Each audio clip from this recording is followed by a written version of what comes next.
তার প্রতি ভালোবাসায় মগ্ন করবি। আর আমি তোকে কথা দিচ্ছি, আর যারা তোকে ঘর থেকে বের করে দিল একদিন তারাই তোকে ঘরে ঠাঁই দিবে। এই বলে সালেহা নাজিফার হাতটা শক্ত করে ধরে ওকে টেনে নিজের ঘরে নিয়ে যায়। ইমাদ মেয়েদের নিয়ে দিব্যি নিজের ঘরের দরজাটা লাগিয়ে দেয়। ছেলেটার এরূপ আচরণ হয়তো নাজিফার কাছে ছেলেটিকে অমানুষ হিসেবে পরিচয় দিয়েছে, কিন্তু উপরওয়ালা জানে ছেলেটি কতটা কষ্টে দিন দিন এমন অমানুষ হয়ে গেছে। প্রতি রাতে জেগে থাকা বালিশ আর জানালার ফাঁক দিয়ে বাহিরে দেখা সোডিয়ামের আলোই জানে ছেলেটি কত রাত হাহাকার করে কেঁদেছে। আজ ইমাদের চোখে পানিই নেই, অশ্রুটাও আজ হারিয়ে গেছে। কিন্তু এত কঠিন বাস্তবতার মাঝেও প্রিয় মানুষের শেষ আমানতটুকু তাকে আজও বাঁচিয়ে রেখেছে। নওরিন আর নাবার চেহারাগুলো আজও ইমাদকে হাজারো কষ্টের মাঝে বলতে বাধ্য করে, এই তো আমি সুখে আছি, এই তো আমি ভালো আছি। নাজিফাকে সালেহা বিছানার উপর বসিয়ে রান্নাঘরে গেল খাবার আনতে। সালেহা খাবার এনে দেখে মেয়েটি এখনো মাথায় এক হাত ঘুমটাটা দিয়ে বসে আছে। সালেহা নাজিফার কাছে গিয়ে কোনো কথা না বলেই নাজিফার ঘুমটাটাকে সরিয়ে ফেলল। অতঃপর দেখলো মেয়েটি কান্না করে চোখ দুটোকে লাল করে ফেলেছে। সালেহা অভিমান করে বলল, এটাই করতে পারবে, তাছাড়া আর কিছুই করতে পারবে না। নাজিফা চোখের জল মুছতে মুছতে বলল, মানে আমরা মেয়েরা কান্না ছাড়া আর কিছুই করতে পারি না। শোনো, একটা কথা মাথায় রাখবে, তোমার সুখ তোমার নিজেকেই আদায় করে নিতে হবে, বুঝলে? নাজিফা অবাক হয়ে গেল। আসলে কি উনি আমার শাশুড়ি? দুনিয়াতে কত রকমের মানুষ, কেউ শাশুড়ি নামক জল্লাদ আর কেউ শাশুড়ি নামক মা। তাই এভাবে চুপ করে বসে থাকলেই হবে? ক্ষুধা লাগেনি? মানে লেগেছে তো। যাও হাত মুখ ধুয়ে এসো, আমি খাবার বেড়ে দিচ্ছি। নাজিফা হাত মুখ ধুয়ে আসলে সালিহা বেগম নিজ হাতে ওকে খাওয়াতে গেলে ও কান্না করে দেয়। সালেহা তখন আলতো করে ওর মাথায় হাত দিয়ে বলে, কি হয়েছে? মায়ের কথা মনে পড়ছে? নাজিফা তখন কাঁদতে কাঁদতে বলে, মা কখনোই এমন ভালোবাসেনি যে তাকে মনে পড়ার কথা। তাহলে কাঁদছিস কেন? আপন মা না হয়েও কেউ একজন মায়ের মতো ভালোবাসায়। পাগলি, নে খেয়ে নে। নাজিফা যখন ভাতের প্রথম লোকমা মুখে নিল তখন ওর নিজেকে পৃথিবীর সব থেকে সুখী মানুষ মনে হলো। এই প্রথম কেউ একজন ওকে এত ভালোবাসলো। নিজের মাও কখনো এইভাবে আদর করেনি। আসলে পৃথিবীতে একজনকে দিয়ে সকলকে বিবেচনা করা উচিত নয়। পৃথিবীতে সব মায়েরা যেমন এক হয় না, ঠিক তেমনি পৃথিবীর সব শাশুড়িরাও এক হয় না। কি রে মা, কি ভাবছিস? না কিছু না। আচ্ছা, আমি কি আপনাকে মা বলে ডাকতে পারি? এ মা, এ আবার কি কথা? আমি তো তোরই মা। কথাটি শুনে নাজিফা মিসেস সালেহার দিকে ভ্যাল ভ্যাল করে তাকিয়ে রইল। কি হলো, ওভাবে চেয়ে আছিস কেন? না কিছু না। নে ঘুমিয়ে পড়, কাল থেকে দেখবি এই বাড়ির নাটকীয়তা। দেখতে তো আমাকে হবেই, আর সাথে মানুষগুলোকেও পরিবর্তন করতে হবে। সকালে নাজিফার মধুর সুরের কোরআন পাঠ করা শুনে সালেহার ঘুম ভেঙে যায়। সালেহা চোখ খুলতেই দেখতে পেল মেয়েটি কোরআন পড়ছে আর বিনিয়ে বিনিয়ে কাঁদছে। সালেহা ওর পাশে গিয়ে বসতেই নাজিফা চোখের জল মুছে সালেহাকে বলল, আম্মু আপনি নামাজ পড়ে নিন। নাজিফার এই বাক্যটির মাঝে সালেহা যে শান্তি সুখ পেল তা অনেক কাল আগেই ছেলে মেয়েদের বিপথে যাওয়ার ফলে হারিয়ে গিয়েছে। সালেহা ওযু করে এসে নামাজ পড়ে নাজিফাকে বলল, আচ্ছা নাজিফা, তোমার কখনো রবের উপর রাগ হয়নি? কেন? না মানে তিনি তোমাকে এত কষ্ট দিচ্ছে অথচ তুমি তার হুকুম মেনে চলো, তাকে ডাকো। নাজিফা তখন হেসে বলল, রবের উপর রাগ করা যায় না মা, কিন্তু অভিমান করা যায়, যা নিমেষে আবার রবের সামান্য নেয়ামত পেয়ে ভালোবাসায় পরিণত হয়। আর রব কখনো তার বান্দাদের কষ্ট দেয় না, বরং পরীক্ষা করে দেখে তার বান্দা তাকে কত ভালোবাসে।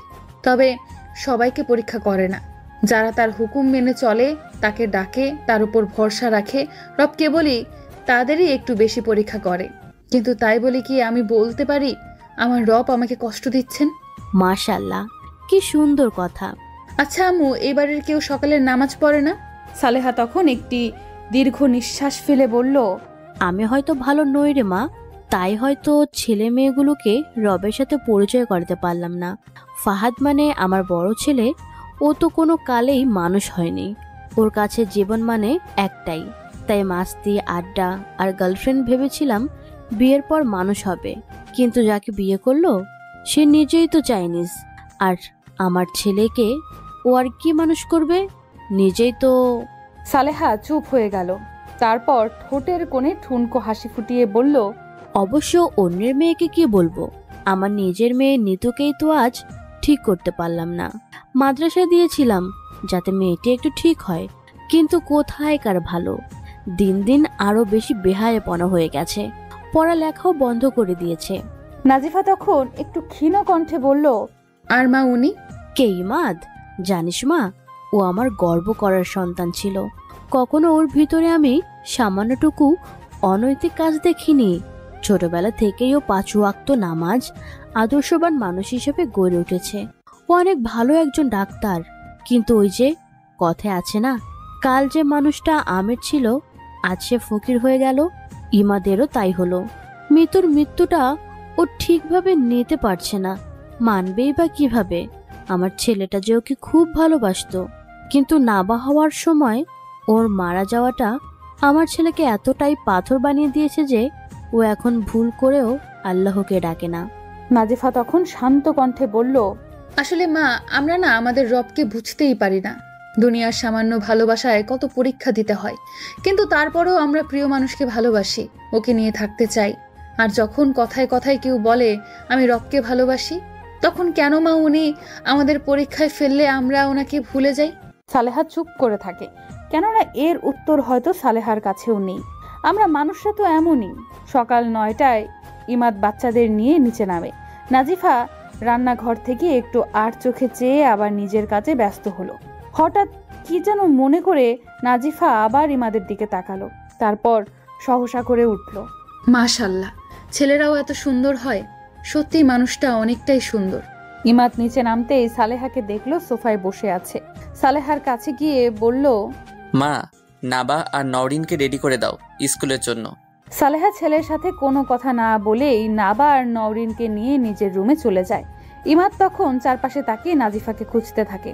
হঠাৎ চোখ পড়ে রান্নাঘরের দিকে, আর দেখতে পেল বিশাল ঘোমটা দিয়ে কেউ একজন রুটি বানাচ্ছে। ছেলেটি বুঝতে পারলো ও নাজিফা, অতঃপর ওর কাছে গিয়ে দাঁড়িয়ে রইল। নাজিফা কোনো কথাই বলল না, রুটি বানাতে লাগলো। ইমাদ তখন বারবার কাশি দিতে লাগলো। নাজিফা তাও কোনো কথা বলল না।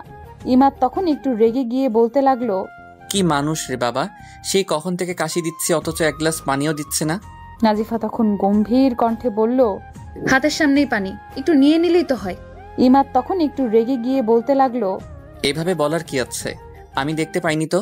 এই বলে পানি খেতে লাগলো। 1 গ্লাস নয় 3-4 গ্লাস পানি খেয়ে ফেললো। নাজিফা তখন বলতে লাগলো, এত পানি খেলে তো পরে নাস্তা খেতে পারবেন না। খাবো না, তাতে আপনার কি? আমি এতক্ষণ এখানে দাঁড়িয়ে আছি, কই একটিবারও তো বললেন না কিছু লাগবে কিনা, বা আমাকে কি কিছু বলবেন? হাসালেন, আমার সাথে আবার আপনার কি কথা? ইমাদ তখন আরো 1 গ্লাস পানি খেয়ে বলতে লাগলো, মানে আমি তো খুব ভালো ছেলে, বুঝলেন, কখনো কোনো মানুষকে কষ্ট দেই না, বুঝলেন। আমার আবার মানুষের প্রতি খুবই দয়া, এত দয়া, এত দয়া যে আমি মাঝে মাঝে রাস্তায় তো পথ শিশুদের দেখলে দুঃখ করি, তো বুঝলেন আমি মানুষকে কষ্ট দেই না। এত ঘুরিয়ে পেঁচিয়ে না বলে কি বলতে চান সেটা বলুন। মানে আপনিও তো মানুষ, আপনাকেও তো কষ্ট দেওয়া উচিত নয়। তো কি? তো তো মানে কালকে রাতে আপনাকে মানে ডিভোর্সি বলার জন্য সরি। এই বলে ছেলেটি নিমেষে কোথায় যেন চলে গেল। সরি শব্দটি নাজিফার কানে যেতেই নাজিফা অবাক হয়ে গেল। ইমাদ সাহেব আমাকে সরি বললেন? আদৌ কি আমি ঠিক শুনেছি? অবশ্য ছেলেটি একটা সরি বলতে গিয়ে কত সংকোচ যে করলো, বাট শেষে সরিটা বলল। আসলে উনি ভালো, তবে নিজের ভালোটাকে মানুষের সামনে প্রকাশ করতেই ভুলে গেছে। এই যা। ঠোঁটের কোণে মলিন হাসি ফুটিয়ে মেয়েটি ভাবতে লাগলো, এত কটু কথা বলার পরও যখন মানুষটা একবার সরি বলল, তাও এত সংকোচ করে, তখন অভিমানগুলো সত্যিই নিমেষেই অজানা দেশে পাড়ি দিল। এই ভেবে নাজিফা আবার রুটি বানাতে লাগলো। এমন সময় সালেহার মেয়ে নিতু কানে হেডফোন দিয়ে নিচে নামলো। নাজিফাকে রান্নাঘরে দেখতে পেয়ে বলতে লাগলো, এই যে একটু তাড়াতাড়ি হাত চালা, সকালের নাস্তা কি দুপুরে খাওয়াবে? অমনি ফাহাদের বউ নাইট ড্রেস পরে নিচে নেমে নিতুকে বলতে লাগলো, good morning Nitu, what's happen? আর বলো না, খুব ক্ষুধা পেয়ে গেছে, বাট দেখো ওকে, ও এখনো নাস্তাই বানায়নি। কি করে পারবে বল, এসবের জন্যই তো সংসার করতে পারিনি। ঠিক বলেছ, দেখো আমার কি পরিমাণ ক্ষুধা লেগেছে। সালেহা তখন বলতে লাগলো, আহারে, আমার মেয়েটা যে কি ক্ষুধা লেগেছে। সালেহাকে দেখতে পেয়ে নিতু চুপ হয়ে যায়। সালেহা তখন নাবা আর নওরিনকে ডাইনিং টেবিলে বসিয়ে নিতুর সামনে এসে বলল, তা মা, আপনার আজকে এত তাড়াতাড়ি ক্ষুধা পেয়ে গেল? আপনি তো নবাবজাদি, দুপুর 12টা ছাড়া আপনার ঘুমই ভাঙে না, আর 1টা ছাড়া আপনার সকালের নাস্তাই হয় না। তা আজকে আপনি এত তাড়াতাড়ি উঠলেন যে? নিতু চুপ করে দাঁড়িয়ে রইল। ফাহমিদা তখন বলতে লাগলো, থাক না মা এসব কথা। তুমি চুপ করো, তোমরা দুজনেই তো একই ঘাটের মাঝি। তুমিও দেখি আজকে এত তাড়াতাড়ি নিচে নেমে আসলে, আর তোমাকে না বলেছি এসব নাইট ড্রেস পরে নিচে নামবে না? ওহ মা, এটা ফ্যাশন। এই ফ্যাশন করতে গিয়ে এই বাড়ির বড় বউয়ের সম্মানটা আবার হারিয়ে ফেলো না। মা, খাবার হয়ে গেছে, সবাইকে বসতে বলুন। নাজিফার মুখ থেকে এমন উক্তি শুনে ফাহমিদা রেগে গিয়ে নাজিফাকে বলতে লাগলো, যত বড় মুখ না তত বড় কথা। এসেছো এখনো একদিনও হয়নি, আর এখনই আমার সাথে এরূপ আচরণ। কেন বৌমা, ও কি ভুল বলেছে? ও তো ঠিকই বলেছে। তুমি ইমাদের সামনে এসব পরে হাঁটলে বড় ভাবি হিসেবে তোমাকে মানায়? আজকে ইমাদ আসুক, তারপর দেখাচ্ছি মজা। হঠাৎ ইমাদ সিঁড়ি দিয়ে নামতে নামতে বলতে লাগলো, কি হয়েছে? এত চেঁচামেচি কেন? বৌমনি, কি হয়েছে? তুমি এত রেগে আছো কেন? আর বলিস না ভাই, তোর বউ তো প্রথম দিনই আমার মুখের উপর কথা বলছে, আমার পোশাক আশাক নিয়ে পর্যন্ত মন্তব্য করছে। ইমাদ ফাহমিদার মুখ থেকে কথাগুলো শুনে কোনো কিছু না ভেবেই নাজিফার কাছে গিয়ে ওর হাতটা শক্ত করে ধরে বলল, মানবতার খাতির একটা সরি বলেছি বলে আপনি কি সাপের 5 পা দেখেছেন? নাজিফা কোনো কথাই বলল না, অনায়াসে ইমাদের সব কথা শুনতে লাগলো। ইমাদ ওর এরূপ নিশ্চুপতা দেখে অবাক হয়ে গেল। মানুষ এত ধৈর্যশীলতা কিভাবে হয়? কি ব্যাপার, কথা বলছেন না কেন? লিসেন, যান বৌমনির কাছে গিয়ে মাপ চান। দেখুন, আমি ওনাকে খারাপ কিছুই বলিনি, জাস্ট বললাম যে উনি সব পরে আমার সামনে আসাটা ঠিক মানায় না। দেখেছি ইমাদ, আবার সে একই কথা বলছে। যত বড় মুখ নয় তত বড় কথা। আজ তোমার দাদা ভাইয়ের কাছে যদি আমি না বিচার দিয়েছি, তাহলে আমার নাম ফাহমিদা না। আর ও যদি আমার কাছে মাফ না চায়, তাহলে আমি আজ কোনো খাবারই খাবো না, এই বলে দিলাম। এই বলে ফাহমিদা নিজে ঘরে চলে গেল। সালেহা তখন একটু মুচকি হেসে বলল, উফ, বাঁচলাম। কেন যে আমার বড় ছেলে এর মতো একটা মেয়েকে বিয়ে করেছে আল্লাহই জানে। একটু তাড়াতাড়ি কর বাবা, নাবার নওরিনের স্কুল আছে তো। ইমাদ আর কোনো কথাই বলল না। ও বুঝেছে ফাহমিদার কাজেই শুধু ঝগড়া করা। এখন ওর মনে পড়ে মিতুর সাথে সামান্য কারণ নিয়ে কি পরিমাণ ঝগড়া করত। ইমাদ ভাবছে, তবে মিতু এই মেয়েটির মতো নিশ্চুপ থাকতো না। মিতুকে যদি বৌমনি বলতো একটা, মিতু বলতো 100টা।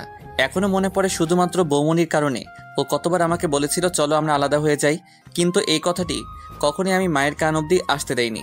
কারণ আমি জানতাম মা আর যাই হোক আমাদের 2 ভাইয়ের আলাদা হয়ে যাওয়াটা কখনোই মেনে নিতে পারবে না। কেননা বাবা মারা যাওয়ার পর আমি আর দাদা ভাইয়ের তো মায়ের কাছে সব। আজ আবার এই বৌমনির কারণে সেই মানুষটাকে মনে পড়ে গেল যে আমাকে অসহায় করে দূরে কোথাও চলে গেল। মিতুর কথা মনে পড়তেই ছেলেটার চোখ দুটো লাল হয়ে যায়। ছেলে মানুষ, তাই সে বুঝে ফেললো কান্না তাকে মানায় না। সহসা ডাইনিং টেবিল থেকে উঠে দাঁড়ালো। নাজিফা তখন মিতুকে আর শাশুড়িকে রুটি দিচ্ছিল। ইমাদের এভাবে উঠে দাঁড়ানো দেখে সালেহা বিস্ময় কণ্ঠে জিজ্ঞাসা করলো, কি হয়েছে? এভাবে উঠে দাঁড়িয়েছিস কেন? খিদে নেই? এই বলে ইমাদ চলে যেতে চাইলে নাজিফা অমনেই ওর হাতটা গিয়ে ধরে ফেললো। নাজিফার এত সাহস দেখে ইমাদ খুব বেশি অবাক হয়। চিৎকার দিয়ে বলতে লাগলো, হাউ ডেয়ার ইউ! আপনি আমার হাত ধরার সাহস কোথায় পেলেন? সাহস তো আপনিই দিয়েছেন। মানে হলো আপনি যখন আমার অনুমতি না নিয়ে আমার হাত ধরার সাহস পেয়েছেন, ঠিক তেমনি আমিও আপনার অনুমতি না নিয়ে আপনার হাত ধরার সাহস পেয়েছি। নাজিফার এমন উত্তর শুনে সালেহা খুশিতে বলতে লাগলো, সাবাস মা। ইমাদ অবাক হয়ে গেল। ঘোমটার আড়ালে লুকিয়ে থাকা এই মেয়েটি সত্যিই অদ্ভুত। এত খারাপ কথা বলি, কিন্তু তারপরেও। কি হলো, কি ভাবছেন? না, কিছু না। যান, টেবিলে গিয়ে বসুন। আমি কি আপনার কথা শুনবো নাকি? কে আপনি যে আপনার কথা শুনতে হবে? আমি হয়তো আপনার কেউ না, কিন্তু দেখুন, না খেয়ে থাকলে তো আর সবকিছু সমাধান করা যায় না। তাই বলি কি, এত কথা না বলে খেতে বসুন। নাবাও তখন বলতে লাগলো, বাবাই আতো আতো। মেয়ের কথা ফেলতে না পেরে ইমাদ খেতে বসে। নাজিফা সবাইকে খাবার দিয়ে এক পর্যায়ে নাবাকে নিজের হাতে জ্যাম আর পাউরুটি খাওয়াতে গেলে নওরিন নাজিফার হাতটা ধরে ফেলে। চোখগুলোকে বড় বড় করে নাজিফাকে বলতে লাগলো, তুমি একদম আমার বোনকে খাওয়াবে না। নাজিফা একটু স্নেহময় কণ্ঠে নওরিনকে তখন বলল, মা ও তো ছোট, ওকে আমি খাইয়ে না দিলে ও খাবে কি করে?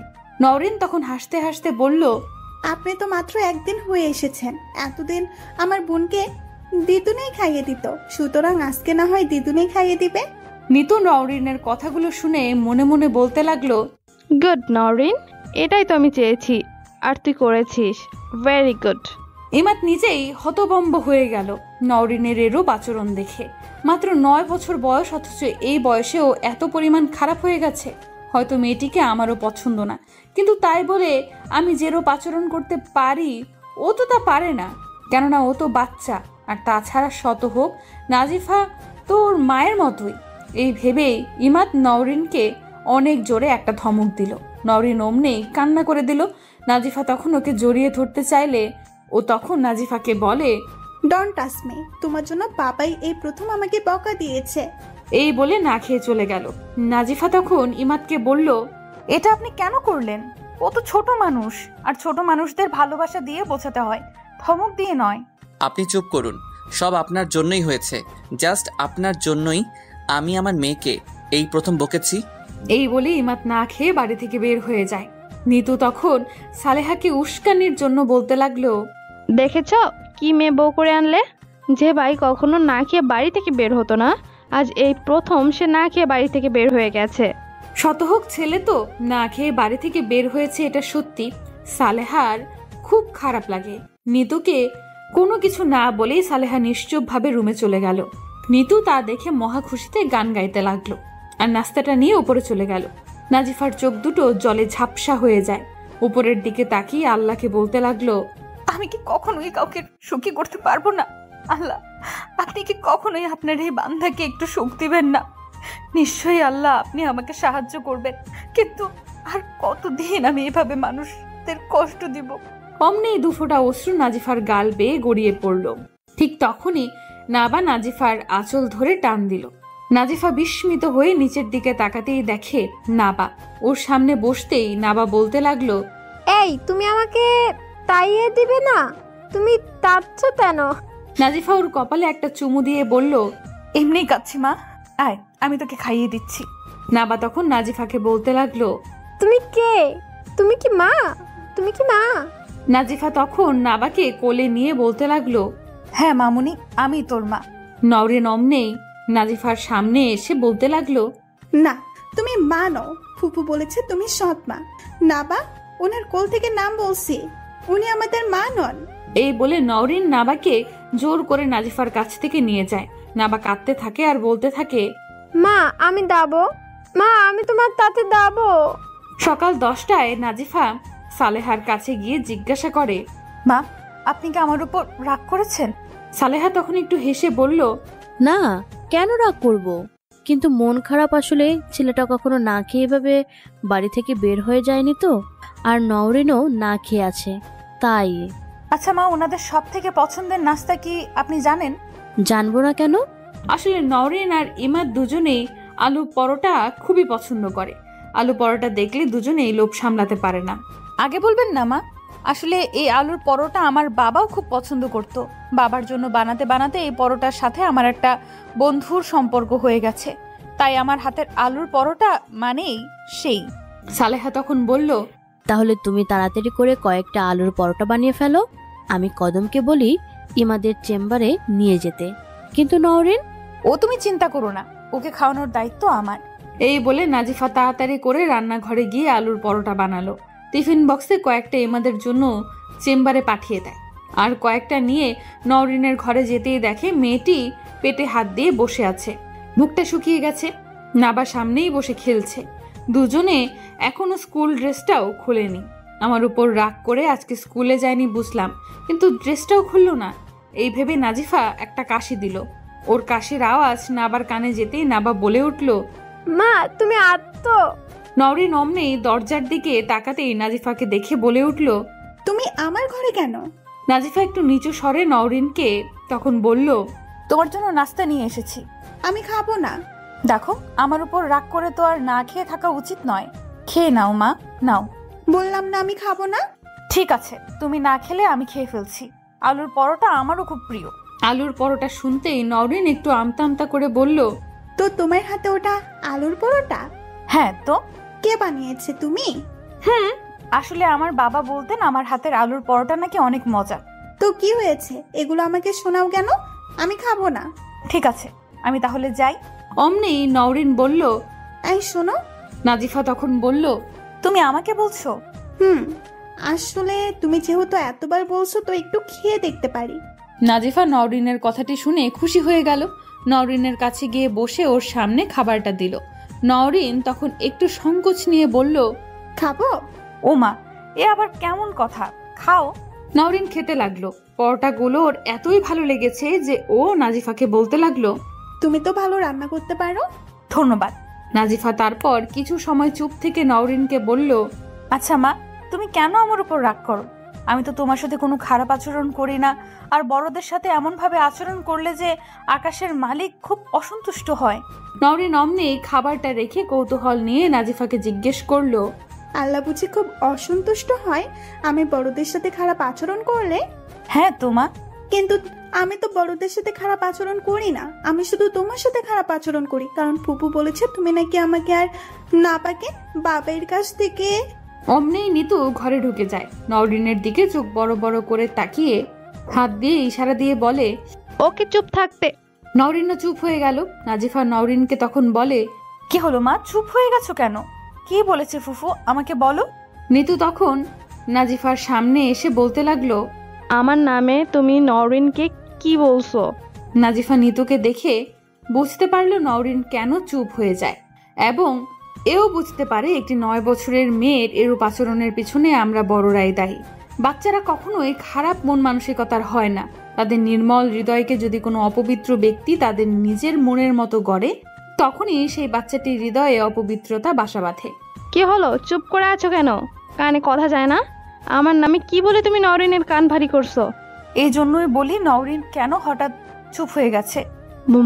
মানে কি বলতে চাইছো? না কিছু না, অন্তত এই বাচ্চাদের সামনে তোমাকে আমার কিছুই বলার নেই। এসো ড্রয়িং রুমে এসো। নাজিফা নিতুকে ড্রয়িং রুমে এনে জিজ্ঞাসা করতে লাগলো, তুমি নওরিনকে কি বলেছো? মানে আমি আবার নওরিনকে কি বলবো? কিছুই বলনি? না তো। এনিওয়ে, তোমার সাথে পরে কথা বলবো, আমি এখন বাইরে যাচ্ছি। কি, তুমি এভাবে বাইরে যাবে? কেন, কি হয়েছে? তুমি জিন্স টপ পরে বাইরে যাবে না। এরূপ রংচটা লিপস্টিক দিয়েছো কেন? আর এমন কার্লি চুলগুলোকে লাল আর বাদামি রং করে তোমার মনে হচ্ছে তোমাকে খুব ভালো লাগছে। তাতে তোমার কি? দেখো নিতু, তোমার মনে হচ্ছে এগুলোতে তোমাকে খুব স্মার্ট লাগে, কিন্তু বিশ্বাস করো, নিজের দেশের সাদামাটা পোশাকেই আর পর্দায় মেয়েদের সৌন্দর্য। তুমি কেন নিজেকে বাহিরের বখাটে ছেলেদের কাছে পণ্য তৈরি করবে? একটা কথা মনে রেখো, জিন্স টপস রংচটা লিপস্টিক দিয়ে ছেলেদের সামনে চলাফেরা করলেই তাকে আর যাই হোক সত্যিকারের স্মার্ট বলে না। সত্যিকারের স্মার্ট হতে হলে নিজেকে সম্মান করতে শিখতে হয়, অন্যের সামনে নিজেকে পণ্য বানাতে হয় না, আর একটা সুন্দর মন থাকতে হয়। ও প্লিজ, আমি তোমার এসব বকবকানি শুনতে চাই না। এসব তোমার বকবকানি মনে হচ্ছে? তুমি না মাদ্রাসা স্টুডেন্ট? অবশ্য পৃথিবীর প্রত্যেক জায়গায় ভালো খারাপ আছে, সুতরাং এ আর নতুন কি। এই চুপ থাকো তো, আমি গেলাম। নাজিফা অমনি নিতুর হাতটা ধরে বলল, যতক্ষণ না তুমি শালীনতার পোশাকে তোমাকে আবৃত করবে ততক্ষণ অবধি তোমার কোথাও যাওয়া হবে না। নিতু অমনি হাত ছাড়াতে চাইলে সালেহা এসে বলে উঠল, সাবাস মা, এতদিনে আমি যা করে উঠতে পারিনি তুই তো করেছিস। যা, ওকে ঘরে নিয়ে আটকে রেখে আয়।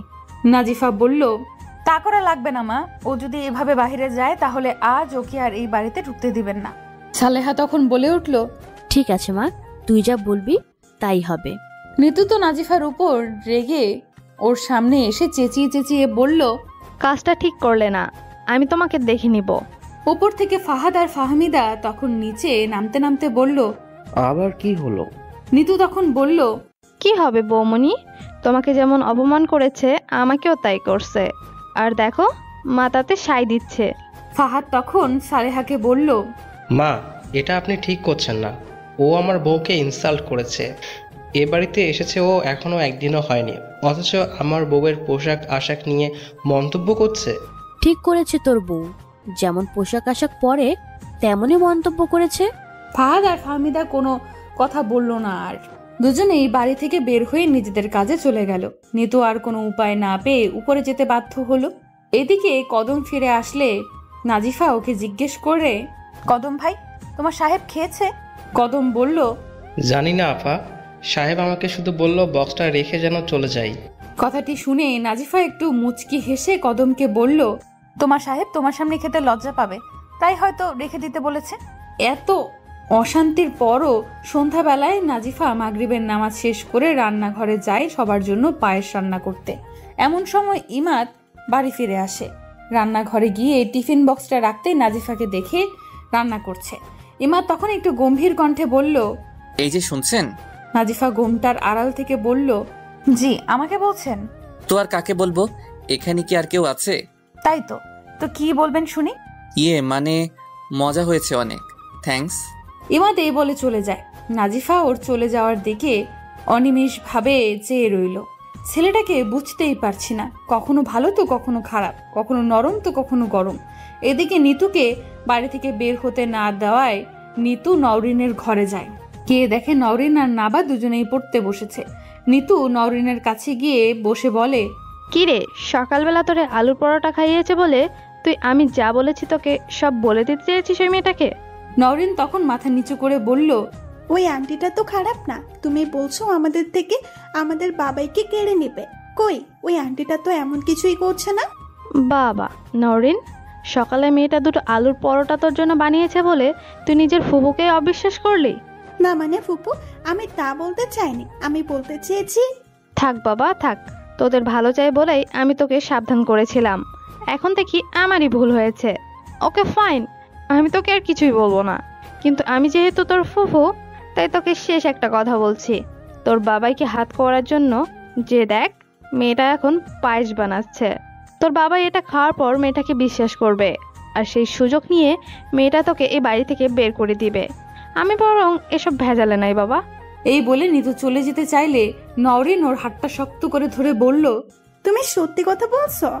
বিশ্বাস না হলে নিজ চোখে গিয়ে দেখে আয়, তোদের কাউকে দিবে না, শুধু তোর বাবাইকেই দিবে, দেখিস। ফুপু তুমি আমাকে বলে দাও, আমি কি করলে ও আমার বাবাইকে পায়েসটা দিতে পারবে না? নওরিনের কথাটি শুনে নিতু মুচকি হাসি দিয়ে ভাবতে লাগলো, এবার দেখো তোমার আমি কি হাল করি। এদিকে নাবা নওরিনের হাতটা ধরে কাঁদতে কাঁদতে বলল, আপু, ফুপি পদা, ফুপি ভাদো না। নিতু তখন নওরিনকে বলল, দেখেছিস নওরিন এসেছে, একদিন না হতেই তোর বোনকে তোর কাছ থেকে কেড়ে নিচ্ছে, তুই তারপরও কিছু করবি না? ফুপু তুমি ওর কথা বাদ দাও, তুমি আমাকে বলো কি করতে হবে। নিতু তখন নওরিনের হাতে একটা বোতল তেল আর কলার দুটো খোসা দিয়ে বলল, এই নে, এই তেলটা তোর বাবার দরজার সামনে গিয়ে ঢেলে দিবি, আর তার উপর কলার খোসাটা ফেলে দিয়ে আসবি। নওরিন তখন একটু ভয়ে ভয়ে বলতে লাগলো, এতে ওর কিছু হবে না তো ফুপু? আরে কিছু হবে না, ও তো খাবার নিয়ে তোর বাবার কাছে যাবে। তোর বাবার দরজার সামনে যখন তেল আর কলার খোসার উপর পা পিছলে যাবে তখন ওর হাত থেকে খাবারটা শুধু পড়ে যাবে, ব্যাস তোর বাবাকে আর খাওয়াতে পারবে না। তাহলে আমি এখনই কাজটা করে আসছি। যা। নাবা তখন আবার নওরিনকে বলতে লাগলো, আপু, আম্মু বেদা পাবে, তুই তাদ না। কিন্তু নাবার কথা কি আর নওরিন শুনবে? নিতু যে মেয়েটিকে ভয়ের জগতে পাঠিয়ে দিল, যা থেকে বের হতে হলে তাকে এই কাজটি করতেই হবে। এদিকে নাজিফা পায়েস আর কিছু খাবার নিয়ে ইমাদের ঘরের দিকে যেতে লাগলো। মেয়েটি মনে মনে ভাবতে লাগলো, ওনাকে খাবারটা দিয়ে এসে মাকে আর নিতুকে নাস্তা দিয়ে আসবো, তারপর আমি আমার সোনামণিদের নিজের হাতে খাইয়ে দেব, আর নাবাকে কোলে নিয়ে একটু আদর করব। মেয়েটি ভাবনার জগতে আনন্দেই ছিল, কিন্তু বুঝতেই পারলো না তার ভালোবাসার মূল্যটা কারো কাছে নেই। যেই মাত্র ইমাদের ঘরের সামনে পা রাখলো অমনেই পেছন থেকে দেওয়ালের সাথে গিয়ে বাড়ি খেলো নাজিফার কপাল ফেটে যায়। সাথে সাথে একটা চিৎকার দিয়ে মেয়েটি মেঝেতে পড়ে যায়। নাজিফার চিৎকার শুনে ইমাদ দরজা খুলতেই দেখে নাজিফা নিচে রক্তাক্ত অবস্থায় পড়ে আছে। নাজিফার এই অবস্থা দেখে ইমাদের মিতুর মৃত্যুটা চোখের সামনে ভেসে উঠল। মনের ভেতর ভয়েরা বাসা ভাবতে লাগলো এই মেয়েটিও যদি মিতুর মতো মরে যায়। এদিকে নাজিফার চিৎকারের আওয়াজ শুনে সালেহা, নিতু ইমাদের ঘরের সামনে এসে দেখে নাজিফা মেঝেতে পড়ে আছে। সালেহা বিস্মিত হয়ে ইমাদকে জিজ্ঞেস করলো, কি হয়েছে ওর? ইমাদ কোনো কথাই বলল না। ইমাদ নাজিফার হাতকে শক্ত করে ধরে বলল, এই যে শুনছেন, এই যে আপনাকে বলছি। নাজিফার কোনো সারা শব্দ না পাওয়ায় ইমাদ ওকে কোলে করে নিজের ঘরে নিয়ে আসে, অতপর বিছানার উপর শুইয়ে দেয়। মিতু তো নাজিফার এই অবস্থা দেখে ভয় নিজের ঘরে চলে যায়। সালেহা নাজিফার মাথার পাশে বসে কাঁদতে থাকে। এদিকে নওরিনের কানে নাজিফার চিৎকার যেতেই নওরিন ভয়ে কাঁদতে থাকে আর বলে, সরি, আমি তোমাকে ব্যথা দিতে চাইনি। নাবা পাশে কাঁদতে কাঁদতে ঘুমিয়ে গেছে। ইমাদ যেহেতু পেশায় একজন ডাক্তার, তাই সে নিজেই নাজিফার ট্রিটমেন্ট করতে শুরু করলো। ড্রয়ার থেকে ফার্স্ট এড বক্সটা বের করে তুলো দিয়ে নাজিফার কপালের রক্তগুলো মুছতে লাগলো, তারপর ব্যান্ডেজ করে দিল। কাগজে কিছু ওষুধের নাম লিখে সালেহাকে দিয়ে বলল, মা তুমি এটা গিয়ে কদমকে দাও, ও যেন এই ওষুধগুলো নিয়ে আসে। সালেহা তখন ইমাদকে বলল, ও ঠিক হয়ে যাবে তো বাবা? ইমাদ বলতে লাগলো, আমি ওর কিছু হতে দিব না মা, আমি আর কোনো লাশ দেখতে পারবো না। সালেহা অদ্ভুতভাবে ছেলের দিকে চেয়ে রইল। আমার ছেলের এই নরম হৃদয়টা এতদিন কোথায় ছিল? নিজেকে পাষাণ পরিচয় দিয়ে সোডিয়ামের আলোয় একা একাই নিজের কষ্টগুলোর সাথে নিজে বন্ধুত্ব করেছে, অথচ আমি মা হয়ে একবারও বুঝতে পারলাম না। কি হলো মা, দাঁড়িয়ে আছো কেন? যাও। হ্যাঁ বাবা, যাচ্ছি। সালেহা চলে যাওয়ার পর ইমাদের চোখে জল টপ টপ করতে লাগলো। কেন জানি বারবার মিতুর কথা মনে পড়ছে। এখনো মনে আছে এই ঘরের সামনে মিতু এভাবে পিছল খেয়ে পড়ে যায়। রক্তাক্ত অবস্থায় ওকে নিয়ে ইমাদ পাগলের মতো হসপিটালে যায়। ডাক্তার ওকে অপারেশন থিয়েটারে নিয়ে যাওয়ার কিছু সময় পর ইমাদকে বলল, হয় মাকে বাঁচাতে পারবো, নয় বাচ্চাকে। কথাটি শোনার সাথে সাথে ইমাদ কোনো কিছু না ভেবেই কোনো সংকোচ ছাড়াই বলে দেয়, আমার বাচ্চাকে লাগবে না ডাক্তার, আপনি প্লিজ আমার স্ত্রীকে বাঁচান।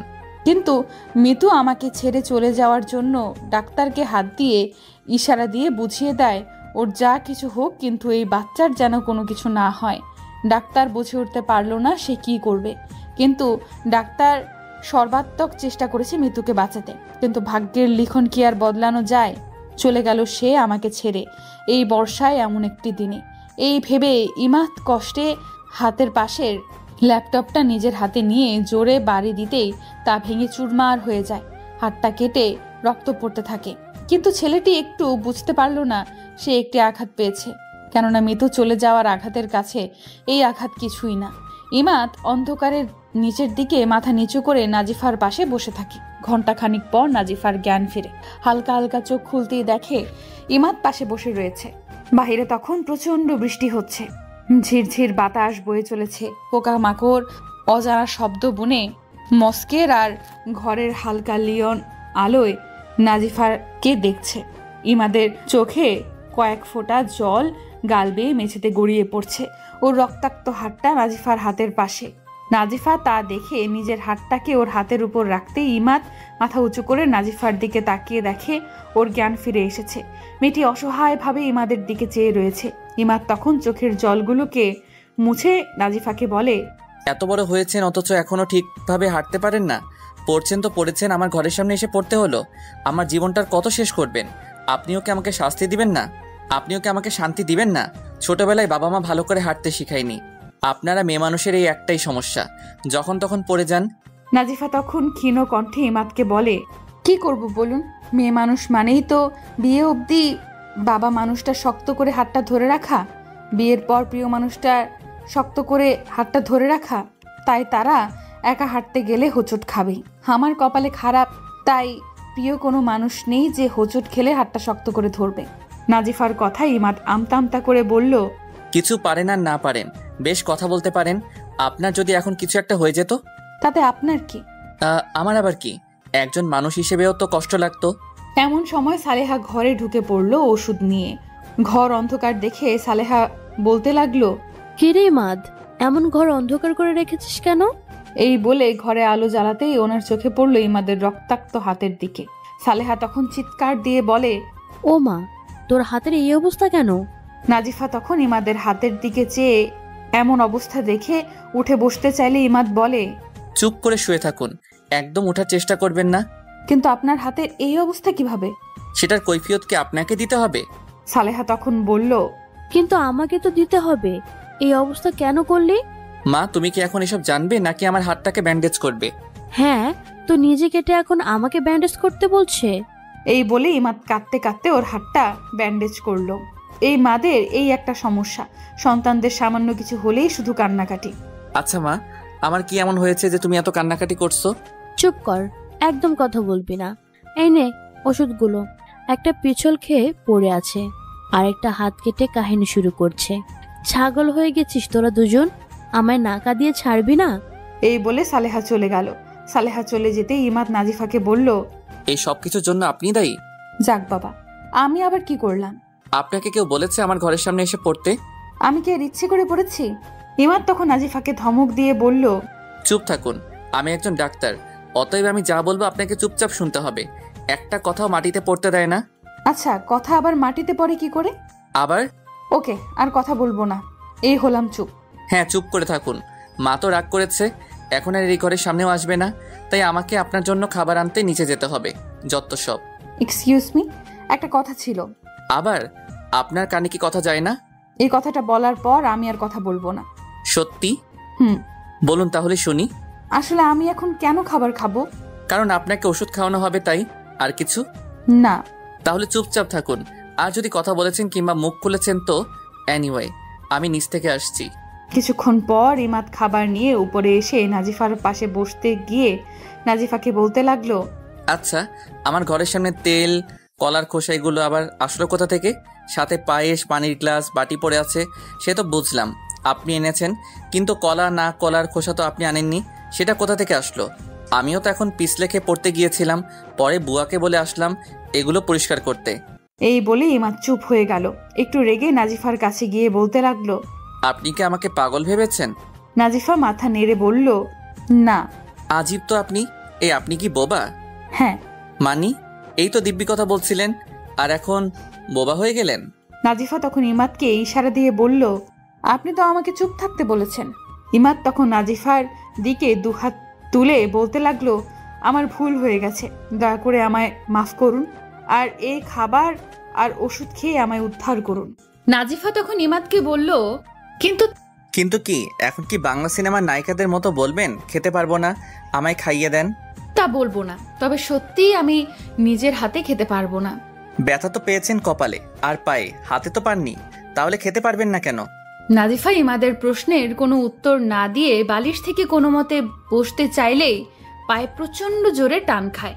কপালের আঘাতটা একটু বেশিই লেগেছে, যার কারণে মাথাও বারবার ঘুরছে। ইমাদ দূর থেকে তা দেখতে পেয়ে নাজিফার সামনে এসে বলল, আমাকে না মেরে ছাড়বেন না।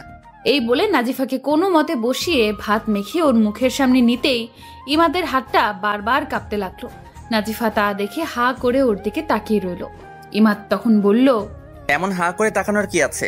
না মানে আপনি আমাকে সামান্য দুটো ভাত খাওয়াতে গিয়ে আপনার হাত কাঁপছে? না, কাঁপবে কেন? আমি তো মেয়ে, আমার 10-12টা বাচ্চা আছে, প্রতিদিন ওদের খাইয়ে দিতে দিতে আমার অভ্যাস হয়ে গেছে। যত সব, নিন খান। নাজিফার কোনো কথা না বলে ইমাদের হাত থেকে খাবারটা মুখে নিল। পৃথিবীর সব সুখ যেন আজ ওর পায়ের নিচে লুটুপুটি খাচ্ছে। বাঁকা চারটাও যেন তা দেখে হাসছে। আর এই সুখের নামের নৌকায় উঠতে পেরে মেয়েটির চোখে আজও অশ্রুকণার ছোঁয়া দেখা যাচ্ছে। ইমাদ তা দেখে বলল, এ কি, নাকের জল আর চোখের জল এক করেছেন কেন? তরকারিতে কি ঝাল হয়েছে বেশি? নাজিফা মাথা নেড়ে বলল, না। তাহলে আপনার কি সবসময় কান্না করা একটা রোগ হয়ে গেছে? নাজিফা ইমাদের কথায় ঠোঁটের কোণে মলিন হাসি ফুটিয়ে বলল, কেউ এভাবে খাইয়ে দেয়নি তো কখনো, তাই আনন্দে চোখে জল চলে এসেছে। নাজিফার কথায় ইমাদ অনেকক্ষণ ওর দিকে চেয়ে থাকে। মেয়েটি বড়ই অদ্ভুত, একটা মায়াজালে আমায় বেঁধে ফেলেছে, কিন্তু এই মায়াজালে যে আমি আর পড়তে চাই না। নিজের আবেগটাকে লুকানোর জন্য ইমাদ অট্ট হেসে বলতে লাগলো, ছোটবেলায় মা কখনো খাইয়ে দেয়নি? নাজিফা কথাটির কোনো উত্তরই দিল না, কেবল নিশ্চুপভাবে বসে চোখের জলই ফেলল। ইমাদ তখন পকেট থেকে রুমাল বের করে নাজিফাকে দিয়ে বলল, এই সস্তা চোখের পানিগুলো মুছুন। নাজিফা অবাক হয়ে ওর দিকে তাকাতেই ইমাদ বলল, যে কথায় কথায় চোখের জল ফেলে তার চোখের জল সস্তা ছাড়া আর কিছুই নয়। ইমাদ এই বলে ওয়াশরুমে যায় হাত ধুতে। এসে দেখে নাজিফা রুমালটা নিয়ে সমানে নিজের নাক মুছছে। ইমাদ রেগে গিয়ে নাজিফাকে বলে, ইয়াক, এই রুমালটা আমি কি করে ইউজ করব? ছি ছি, এইভাবে তো বাচ্চারাও করে না। সরি। এই বলে নাজিফা মাথা নিচু করে ইমাদকে রুমালটা দিতেই ইমাদ বলে উঠল, আমি তো পাগল, এই নোংরা রুমালটা আমি এখন নিব? যাক বাবা, আপনি তো আপনার ওই রুমালের জন্য আমায় বকছেন, এই নেন, আমার আর লাগবে না। লাগবে কেমনে? চোখের জলের সাথে নাকের জলও মুছে ফেলেছেন, এখন আর এটা কি আপনার লাগবে? গাধি একটা, ওটা ফেলে দিন। এই নিন ওষুধ খান। আচ্ছা ওষুধ তো খেলাম, এবার আমি কি যেতে পারি? না মানে আপনার রুমে তো আর বেশি সময় থাকা উচিত নয়, এবার আমি বরং মায়ের রুমে গিয়ে শুয়ে পড়ি। কি ঢং দেখাচ্ছে! এই যে এই মচকানো পা নিয়ে 2 সপ্তাহ এই বিছানা থেকে উঠতে পারবেন কিনা সন্দেহ আছে। আর উনি যাই করে যত সব। আপনি কথায় কথায় এমন ঝগড়া করেন কেন? কি আমি ঝগড়া করি? ভালো উঠতে পারেন কিনা দেখুন তো। না উঠতে পারলে কি আর করব, এখানেই ঘুমাবো। এই জন্যই তো পড়েছেন। আমার এখন মনে হচ্ছে আপনি ইচ্ছে করে পড়েছেন, ঘর থেকে বের করে দিয়েছি বলে সেই প্রতিশোধ নিতে এমন করেছেন। নিন ঘুমান। আপনি কোথায় ঘুমাবেন? সেই চিন্তা আপনাকে করতে হবে না। ছেলেটি কথায় কথায় রাগ দেখায়, তবে এই রাগের ভেতরে ওর অনুরাগটা লুকিয়ে রয়েছে, যা যে কাউকে আপন করতে দ্বিধাবোধও করে না। ইমাদ ঘরের আলো অফ করে দেয়। হালকা ডিম লাইটের আলোয় সোফায় শুয়ে বাহিরের পানে চেয়ে থাকে। নাজিফা ঘুমিয়ে পড়ে। নিঃশব্দ পরিবেশ, নিশ্চুপ চারপাশ। বাহিরে হঠাৎ বৃষ্টি, কিচিরমিচির আর গুনগানের শব্দ। হঠাৎ করে মেঘের গুরুম গুরুম ডাক। জানালা দিয়ে বৃষ্টির পানির হালকা স্পর্শ আর মৃদু বাতাসে ঠান্ডা অনুভূতি হওয়ায় ইমাদ জানালা লাগাতে বিছানার সামনে যেতেই চোখ পড়ে নাজিফার মুখপানে। মায়ার ঘোরে হারিয়ে যায় ছেলেটি। একটা অজানা অচেনা মায়া তাকে স্পর্শ করছে। অজানা এক অনুভূতিতে বারবার শরীর শিহরিয়ে উঠছে। ঘোমটার আড়ালে এতদিন যে মেয়েটিকে সে লুকিয়ে থাকতে বলেছে, আজ তার মুখখানা দেখতে পেয়ে ইমাদের মনে হলো রাত্রির আকাশে যেন এক শুকতারা, যে নিজের আলো দিয়ে পুরো আকাশটাকে দীপ্তময় করে রেখেছে। তার চেহারাটা এতটা মলিন আর মায়াবী যে যে কেউ ওই মুখের দিকে তাকিয়ে শতপ্রহর কাটিয়ে দিতে পারে। কাঁচা হলুদের ন্যায় গায়ের রং, মনে হয় যেন নূর ঝরছে। ওর চলার গতি সহজ, দীপ্তি নির্মল, সৌন্দর্যের সুচিতা অপূর্ব। এক কথায় সে যে গাছে ফুটেছে তাকে অতিক্রম করে রজনীগন্ধার শুভ্র মঞ্জুরির মতো সরল বৃত্তটির উপর দাঁড়িয়ে রয়েছে। ওর উপমা ওই ইমাদ যে তখন এসব ভাবতে ভাবতে নাজিফার পাশের চেয়ারে বসে ঘুমিয়ে পড়ে বুঝতেই পারেনি। ফজরের আজান কানে যেতেই নাজিফার ঘুম ভেঙে যায়। চোখ মেলে দেখে ইমাদ ওর পাশের চেয়ারে হেলান দিয়ে ঘুমাচ্ছে। নাজিফা ওর দিকে চেয়ে অসহায়ভাবে বলতে লাগলো, আল্লাহ, আমার জন্য রাতে উনি ঠিকমতো ঘুমাতে পারলো না। আল্লাহ, তুমি আমাকে তাড়াতাড়ি সুস্থ করে দাও, যাতে আমি এই ঘর থেকে তাড়াতাড়ি যেতে পারি। চাই নামাজটা পড়ে নেই। এই বলে নাজিফা নিচে পা রাখতেই ব্যথায় জোরে চিৎকার দেয়। ওর চিৎকার শুনে ইমাদ চোখ খুলতেই ওকে এই অবস্থায় দেখে প্রচন্ড জোরে একটা ধমক দিয়ে বলল, এত বেশি বুঝেন কেন? এই অবস্থায় কোথায় যাচ্ছিলেন? না মানে উজু করতে। তো আমাকে ডাকলেই তো পারতেন। আর এক ওয়াক্ত নামাজ না পড়লে কি হয় না? আপনার যে অবস্থা তাতে আপনি নামাজ পড়বেন কি করে? অসুস্থ বলে তো খাওয়া দাওয়া আরাম আয়েশ ছেড়ে দিচ্ছি না, তাহলে নামাজ কেন ছেড়ে দেব? যদি এতই ভালোবাসে আপনাকে তাহলে কষ্ট দিচ্ছে কেন? মা বাবা আমাদের ভালোবাসে বলেই যে আমাদের সব আবদার মিটায় এমন নয়, ঠিক তেমনি আল্লাহ আমাদের ভালোবাসে বলে যে অসুখ সমস্যা দিবে না এমন নয়, বরং আরো বেশি করে তিনি তার প্রিয় বান্দাদের সমস্যা দেয়, যাতে তারা সেই সমস্যার মাঝেও তাকে স্মরণ করে কিনা তা পরীক্ষা করে। ইমাদ আর কোনো কথা না বাড়িয়ে ওয়াশরুম থেকে বালতিতে করে অজুর পানি নিয়ে এসে নাজিফার সামনে দিয়ে বলে, নিন, সকাল সকাল আমাকে কষ্ট না দিয়ে তো ছাড়বেন না। আমি তো আপনাকে কষ্ট দিতে চাইনি, আপনি নিজেই তো বানিয়ে আনতে গিয়েছেন। আমি তো উঠে গিয়েই ওয়াশরুমে অজু করে আসতাম। চুপ থাকুন। উঠে গিয়ে অজু করতে আসতেন, হাঁটতে পারতেন যে অজু করতেন। নাজিফা অজু করতে লাগলো। ইমাদ সেই সৌন্দর্য এক দৃষ্টিতে অবলোকন করতে থাকে। ওর পানে চেয়ে থেকে ইমাদ কল্পনার রাজ্যে বিভোর হলো। এই যে এভাবে কি দেখছেন? নাজিফার কথা ইমাদ কল্পনার জগৎ থেকে বাস্তবতায় ফিরল। একটু সংকোচ নিয়ে বলল, নাথিং। আপনি এখন কিভাবে নামাজ পড়বেন? আপনি তো দাঁড়াতে পারবেন না। আল্লাহ আমাদের জন্য সবকিছু সহজ করে দিয়েছেন। অসুস্থ অবস্থায় আমরা বসে শুয়ে এবং ইশারা দিয়েও নামাজ পড়তে পারি। ওকে, তাহলে আপনি পড়ুন, আমি আসছি। কোথায় যাচ্ছেন? নাজিফার প্রশ্নটায় ইমাদ নাজিফার দিকে তাকাতেই নাজিফা বলতে লাগলো, না মানে এত সকাল সকাল বাইরে যাচ্ছেন তো তাই জিজ্ঞাসা করলাম। আর তাছাড়া আপনি নামাজ পড়বেন না? না। ছেলেটা এখনো নিজের কাছের মানুষের মৃত্যুটা মেনে নিতে পারছে না, কিন্তু কেন সে বুঝছে না একদিন আমাদের সকলকে তার কাছে চলে যেতে হয়, আর এটাই নিয়ম। কেউ হয়তো 2 দিন আগে যায়, কেউ হয়তো 2 দিন পরে। নাজিফা দীর্ঘ নিঃশ্বাস ফেলে নামাজে মগ্ন হলো। সকাল 8টায় নাবা ইমাদের রুমে আসে। নাজিফা তখন ঘুমাচ্ছিল। নাবা ওর মাথার পাশে বসে ওর কপালে একটা চুমু দিয়ে বলল, মা, ও মা। নাবার আলতো ওষ্ঠধয়ের স্পর্শে নাজিফার ঘুম ভেঙে যায়। মায়ামাখা মুখখানি দেখতে পেয়ে নাজিফা একটু উঠে বসে নাবাকে আদর করতে লাগলো। আদর করে বলল, নাবা তুমি এখানে? মা তুমি ভালো আছো? হ্যাঁ তো মা, এই যে ভালো আছি। মা মা আপু আপু আপু ইতে কতে কদিনই ফুপি ফুপি বলেছে তোমাকে ব্যথা দিতে। নাজিফা নাবার আদো আদো মুখের বাণী শুনে বুঝলো সব ঘটনা। নিশ্চুপ হয়ে গেল।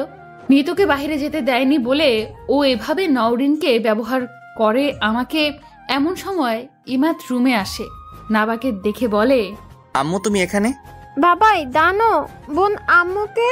অমনি নাজিফা নাবার মুখ চেপে ধরলো। ইমাত তা দেখে বলল, ওর মুখ চেপে ধরলেন কেন? ও কি বলতে চেয়েছি? কিছু না, আসলে এমনি। ইমাত নাবার কাছে এসে নাজিফার হাতটি সরিয়ে বলল, আম্মু তুমি কি বলতে চাও? নাবা ইমাদের প্রশ্নে নাজিফার দিকে তাকালে নাজিফা নাবাকে ইশারা দিয়ে চুপ থাকতে বলে। ইমাদ আবারও নাবাকে জিজ্ঞাসা করে, বলো তুমি কি বলতে চেয়েছো? না কিদু না। এই বলে নাবা এক দৌড়ে রুম থেকে চলে গেলে নাজিফা জোরে একটা শ্বাস ফেলে বলল, বাঁচা গেল। ইমাদ তা দেখে বলে, কোনো কিছু তো আপনি আমার থেকে গোপন রাখতে চাচ্ছেন। কি গোপন করব? মানে এসব না বলে আপনি এতক্ষণ কোথায় ছিলেন সেটা বলুন। সেটা জেনে আপনি কি করবেন? এনিওয়ে আমি নিচে যাচ্ছি। ইমাদ নিচে নামতেই দেখে চারপাশে নিশ্চুপ, কোনো সারা শব্দ নেই। রান্নাঘরেও কেউ নেই। কদম, বুয়া, মা কাউকে কোথাও দেখা যাচ্ছে না। ইমাদ আশ্চর্য হয়ে সালেহার ঘরে গিয়ে দেখে সালেহা শুয়ে রয়েছে। মা কি হয়েছে? তুমি এভাবে শুয়ে রয়েছো কেন? আর বলিস না বাবা, সকাল থেকে কোমরটা যা ব্যথা করছে। কি বলো? ডাক্তার ডাকবো আমি? না না, ডাক্তারের আবার কি দরকার, একটু ঘুমালেই ঠিক হয়ে যাবে। এটা আবার কেমন কথা? ঘুমের সাথে কোমরের কি সম্পর্ক? ও তুই বুঝবি না, যা তো আমাকে একটু ঘুমাতে দে। সে তো বুঝলাম, কিন্তু সকালের নাস্তা কি আজ তৈরি হবে না? বুয়া, কদম ভাই এরা কই? ওদের সবারও কোমর ব্যথা। কি না মানে বাবা, কদমের হাত ব্যথা তো তাই সে আসবে না, আর সকিনার পা ব্যথা তাই ও আসবে না। তোমরা কি সবাই নাজিফার সাথে রোগী হয়ে গিয়েছো? এখন বাচ্চাদেরকে খাইয়ে স্কুলে পাঠাবো, আর তাছাড়া নাজিফার ওষুধ খেতে হলে তো কিছু খেতে হবে। হ্যাঁ তাই তো, বাবা না হলে মেয়েটা কিভাবে সুস্থ হবে? আমি বলি কি, তুই তো আগে অনেক ভালো রান্না করতে পারিস। আগে মানে মৃত্যুর জন্য, এই আমার জন্য তুই তো কত কিছুই অফ ডেতে রান্না করতিস, তো আজকে না হয়। অমনি ইমাদ চোখ বড় করে তাকাতেই সালেহা আস্তে আস্তে বলল, না মানে আমি নাবা আর নওরিনের কথা ভেবেই বলছি, নাজিফার জন্য কিন্তু বলিনি। আর তাছাড়া আমিও কতদিন হয়ে গেল তোর হাতের খাবার খাই না।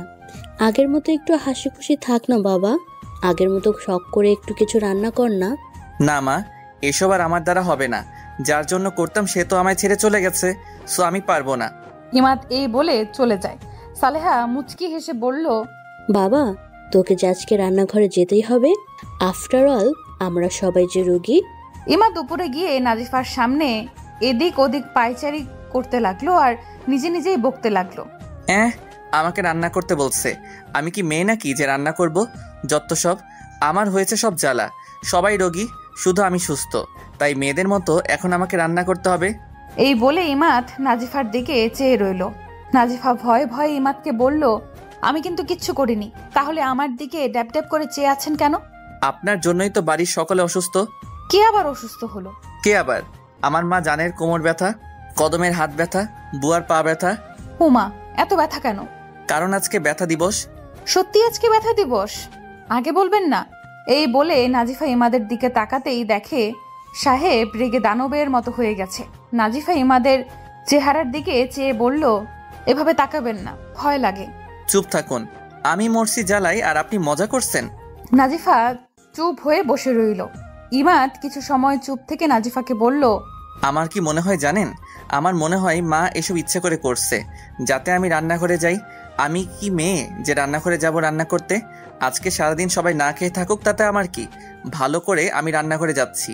এই যে আমার বোনটা নিতু এত বড় হয়েছে, অথচ রান্নার রও পারে না। আমার বৌমনি ওরফে ভাবি, তেনাকে যদি ভাবি বলি, আরে কি চেঁচামেচি শুরু করে। ভাবি শব্দটা নাকি অনেক গাইয়া, অথচ রান্নাবান্না খেলতে সন্দেহ আছে। আর আমাকে দেখুন, আমি পড়াশোনার জন্য যখন বাহিরে ছিলাম তখন তো ব্যাচেলর ছিলাম, ব্যাস নিজের রান্না নিজেই করতাম। রান্না তো মানুষের একটা শখও হতে পারে, কিন্তু আজকালকার মেয়েরা রান্না করতেই চায় না। কিন্তু ওরা বোঝে না। ইমাদ চুপ হয়ে গেল, কেননা নাজিফা ওর মুখের ভেতরে কয়েকটা কাগজ ঢুকিয়ে দেয়। ইমাদ রেগে গিয়ে বলে, আপনি এটা কি করলেন? সে কখন থেকে কানের সামনে বকবক করেই যাচ্ছেন। কয়টা বাজে খেয়াল আছে? 8:30। আজকেও কি নাবা নওরিন স্কুলে যাবে না? কি 8:30 বেজে গেল? ইমাদ ঘড়ির দিকে তাকিয়ে এক দৌড়ে রান্নাঘরে চলে যায়। নাজিফা বসে বসে মুচকি হাসতে থাকে, আর এদিকে ইমাদ রান্নাঘরে গিয়ে রুটি আর ডিম ভাজি করে। নাবা, নওরিন, নিতু, সালেহা সবাই ইমাদকে রান্নাঘরে দেখে অবাক। সালেহা আড়াল থেকে দাঁড়িয়ে ইমাদকে রান্নাঘরে দেখে বলল, বললাম না বাবা, আজকে তোকে দিয়ে আমি সকালে নাস্তা বানাবো। কতদিন পর তুই আবার একটু রান্না করলি। নিতু তো নাজিফার উপর রেগে শেষ। ভাবি মারা যাওয়ার পর ভাইয়া কখনো রান্নাঘরের সামনে পর্যন্ত আসেনি, অথচ এই মেয়েটির জন্য আজ আবারও ভাইয়া নাস্তা বানাচ্ছে। নাস্তা বানানো শেষ হতেই ইমাদ নাবা আর নওরিনকে রেডি করে খাবার খাইয়ে স্কুলে দিয়ে আসে। স্কুল থেকে বাসায় এসে মাকে নাস্তা দিয়ে নাজিফার কাছে রুটি আর ডিম ভাজি নিয়ে যায়। নাজিফা তো ইমাদকে এই অবস্থায় দেখে পুরাই অবাক। এত সুন্দর মনটা এতদিন কোথায় লুকিয়েছিল? ওর রাগের ভেতরে যে এত সুন্দর একটা মন আছে তা আমরা কেউ দেখতেই পাইনি। এই যে কি ভাবছেন? না, কিছু না। অবশেষে আপনি তাহলে রান্নাঘরে গেলেন। কি করব বলুন? রান্নাঘরে না গেলে যে আপনার ওষুধ খাওয়া হতো না।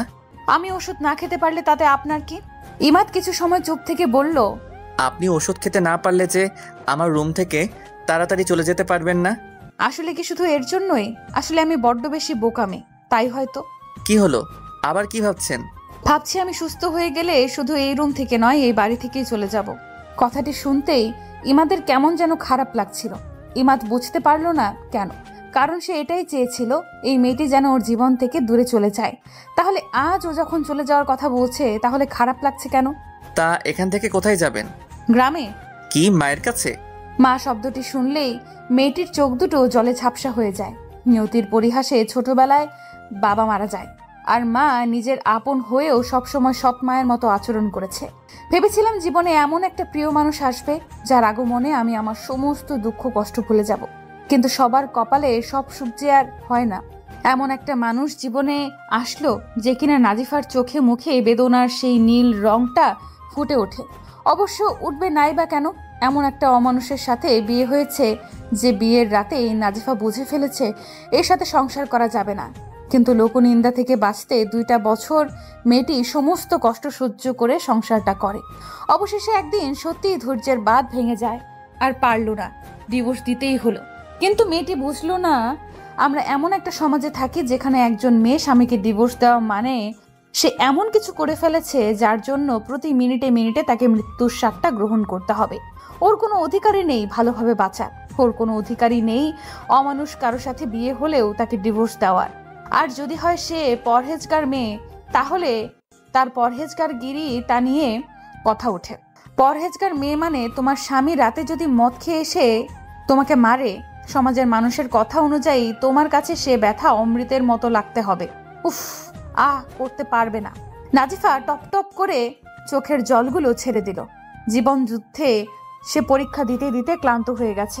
মাঝে মাঝে বেলা শেষে সূর্যটা তার হৃদয়ের আকাশে উঠেছে কিনা সেটা অপলক দৃষ্টিতে মেয়েটি খোঁজে, কিন্তু বেলা যে শেষ হয় না তাই তো মাঝি তার ঘাটে এখনো আসেনি। বেলা শেষের সূর্যটাও যে এখনো ওঠেনি। ইমাদ নাজিফাকে এতক্ষণ অবধি নিশ্চুপ দেখে ওর কাছে যেতেই দেখে মেয়েটি কাঁদছে। এই কি আপনার চোখে জল কেন? আপনি কথায় কথায় এত কাঁদেন কেন? না, এমনি। তা বললেন না তো কোথায় যাবেন? কোথায় আর যাব, দেখি গ্রামে গিয়ে যদি ভালো কোনো চাকরি পাই তাহলে একাই থাকবো। নাজিফার উত্তরে ইমাদ একটু হেসে বলল, তা পড়াশোনা কতদূর করেছেন যে চাকরি করবেন? দেখে তো মনে হয় না পড়াশোনা করেছেন। নাজিফা এখন ক্ষীণ কণ্ঠে বলল, অ্যাকাউন্টসের উপরে বিবিএ কমপ্লিট করেছি, তারপর আর পড়াশোনা হয়নি মায়ের কারণে। এইটুকু অবধি পড়তেই তো আমাকে। নাজিফা চুপ হয়ে যায়।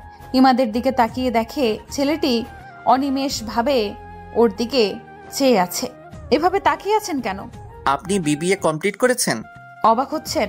আসলে আমাদের মানুষগুলোর সমস্যা কি জানেন? কেউ যদি রবকে ভালোবাসে, তার হুকুম মেনে চলে, সে ছেলে হোক কিংবা মেয়ে হোক, তার সম্পর্কে আমাদের ধারণা সে অবশ্যই আনস্মার্ট গাইয়া টাইপের ব্যক্তি হবে। আর জেনারেল পড়াশোনা সেটার সামনেই যেন তার যাওয়া উচিত না। অথচ সত্যিকারের যে রবকে ভালোবাসে সে সবচেয়ে স্মার্ট, শিক্ষিত ও সুশীল ব্যক্তি। সেই মনে করে শুধু দিনই ইলম নয়, একজন ব্যক্তি হিসাবে আমাকে সব কিছুর উপর জ্ঞান অর্জন করা উচিত। ইমাদ বাকরুদ্ধ হয়ে যায়। আসলেই আমাদের কাছে কোনো ব্যক্তি রবকে ভালোবাসা মানে তার সম্পর্কে আমাদের কোনো ভালো ধারণাই আসে না। ইমাদ মুখে অস্ফুষ্ট হাসি ফুটিয়ে নাজিফাকে বলল, শুভকামনা, ভালো থাকবেন, আর যদি কিছু লাগে তাহলে আমাকে বলবেন। এই বলে ইমাদ চলে যায়।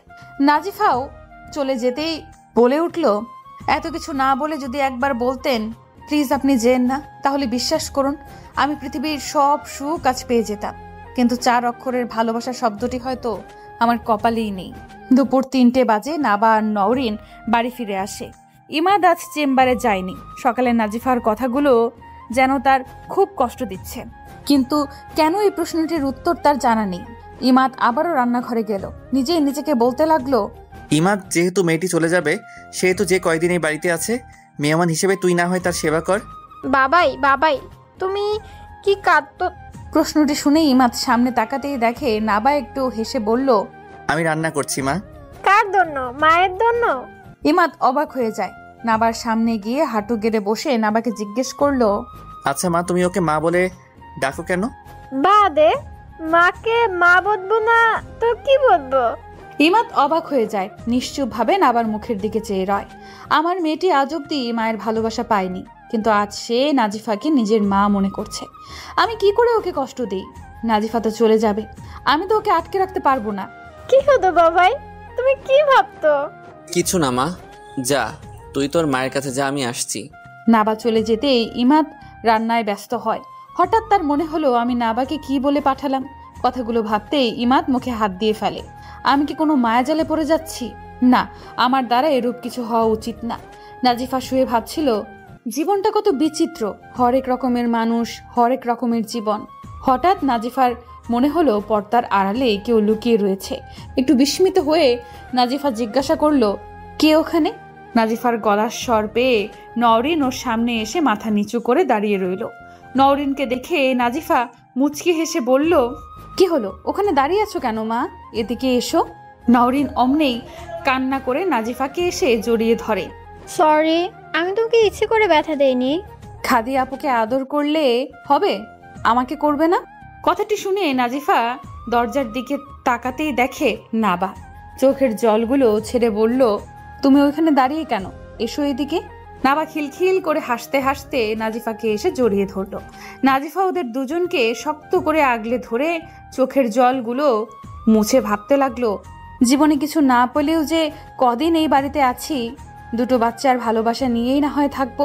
ইমাদ হঠাৎ রুমে আসে। এরূপ দৃশ্য দেখে আড়ালে দাঁড়িয়ে থাকে। নওরিন কান্নামাখা কণ্ঠে নাজিফাকে বলে, বিশ্বাস করো, আমি চাইনি তুমি পড়ে যাও।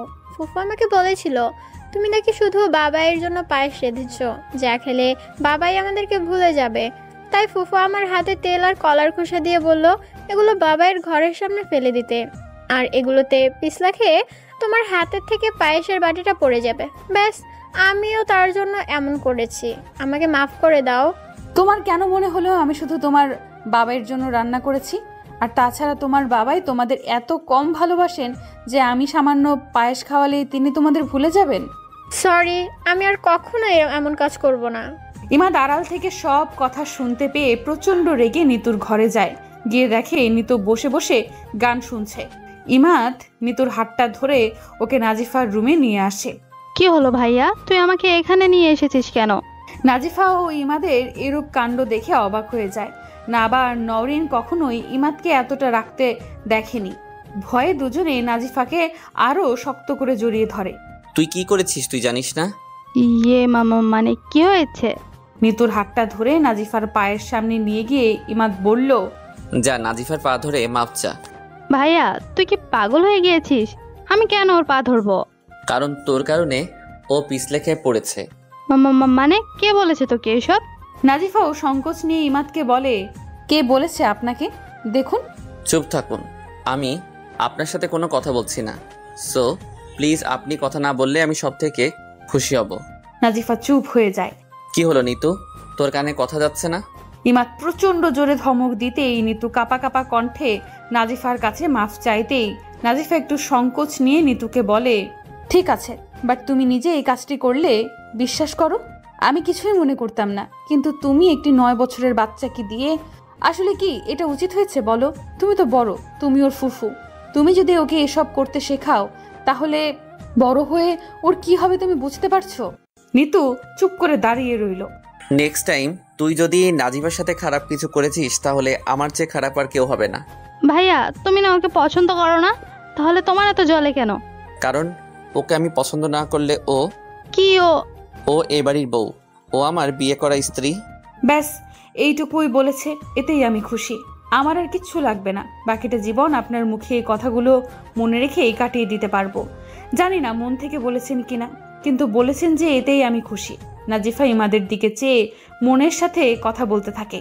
এইদিকে ইমাদের কথায় নিতু ভীষণ রাগ করে রুমের দিকে চলে যায়। নিতু চলে যেতেই ইমাদ নাজিফাকে বলল, আল্লাহকে তো খুব ভালোবাসেন, যদি সত্যি আল্লাহকে ভালোবেসে থাকেন তাহলে কখনোই অন্যায়ের কাছে মাথা নিচু করবেন না, সেটা যত ছোট কিংবা বড় অন্যায় হোক না কেন, ঠিক আছে? ইমাদের কথায় নাজিফা মাথা নেড়ে হ্যাঁ বলল। ওর এত সুন্দর কথাটি সত্যিই নাজিফার জন্য প্রয়োজন। আসলেই জীবনে চলার পথে আমাদের অন্যায়কে প্রশ্রয় দেওয়া সত্যিই উচিত নয়, সেটা নিজের অতি কাছের মানুষ করলেও। রাতের দিকে ইমাদ ঘরে আসতে নাজিফা ইতস্ততভাবে ইমাদকে বলে, আমি আপনাকে খুব কষ্ট দিয়ে ফেলেছি তাই না? ইমাদ আশ্চর্য হয়ে, হঠাৎ এমন কথা? না মানে সারাদিন আমি আপনার ঘরে আপনার বিছানার উপর শুয়ে আছি, আপনি একটু বিশ্রামও নিতে পারছেন না। এমন করে বলার কি আছে, এই ঘরটি তো আপনারও, কেননা আপনি আমার। ছেলেটি চুপ হয়ে যায়। বড্ড চাপা স্বভাবের, কখনোই নিজের মনের কথাগুলো প্রকাশ করে না, সবগুলো মনে রেখে নিজে একাই কষ্ট পায়। আমি আপনার কে? না কিছু না। এনিওয়ে, খাবারটা খেয়ে ওষুধ খেয়ে ঘুমিয়ে পড়ুন, বেশি রাত জাগা স্বাস্থ্যের জন্য ভালো নয়। আপনাকে আমি এই কয়দিনেই জ্বালাবো, আমি সুস্থ হয়ে গেলে সত্যিই চলে যাব। ইমাদ নাজিফার সামনে এসে ওর হাতটা শক্ত করে ধরে চেঁচিয়ে চেঁচিয়ে বলতে লাগলো, কথায় কথায় এত যাই যাই করেন কেন? আপনার ভিতরে মায়া ভালোবাসা কিছুই নেই, তাই তো একজনকে ছেড়ে চলে আসতে পেরেছেন। ইমাদ বুঝতে পারলো না রাগের মাথায় সে মুখ ফসকে এমন একটা কথা বলে ফেললো। নাজিফা মুখে ঠুনকো হাসি নিয়ে, ও যদি আমার সামান্য ভালোবাসাটুকু গ্রহণ করতো আর ও যদি আমাকে সামান্যটুকু ভালোবাসা দিত তাহলে বিশ্বাস করুন আমি ওকে ছেড়ে চলে আসতাম না। ইমাদ অনুতপ্তভাবে নাজিফার দিকে চেয়ে বলে, আই এম সরি, আসলে রাগের মাথায় মুখ ফসকে কথাগুলো বের হয়ে গেছে। ঠিক আছে, ব্যাপার না, এসব শোনার অভ্যাস আমার আছে। প্লিজ রাগ করবেন না, আমি আপনাকে হার্ট করতে চাইনি। না না করবো কেন? আচ্ছা আপনাকে একটা প্রশ্ন করতে পারি? জি করুন। না মানে আসলে আপনার হাজবেন্ডকে আপনি কেন ছেড়ে দিয়েছেন তা খুব জানতে ইচ্ছে করছে। সিরিয়াসলি? এই তো কয়দিন আগেও বলেছিলেন আমার অতীত সম্পর্কে জানার আপনার কোনো আগ্রহ নেই, তাহলে আজ কি এমন হলো যে জানতে চাচ্ছেন? আসলে আপনি বোধহয় জানেন না, মানুষের চিন্তা ভাবনা মিনিটে মিনিটে বদলায়।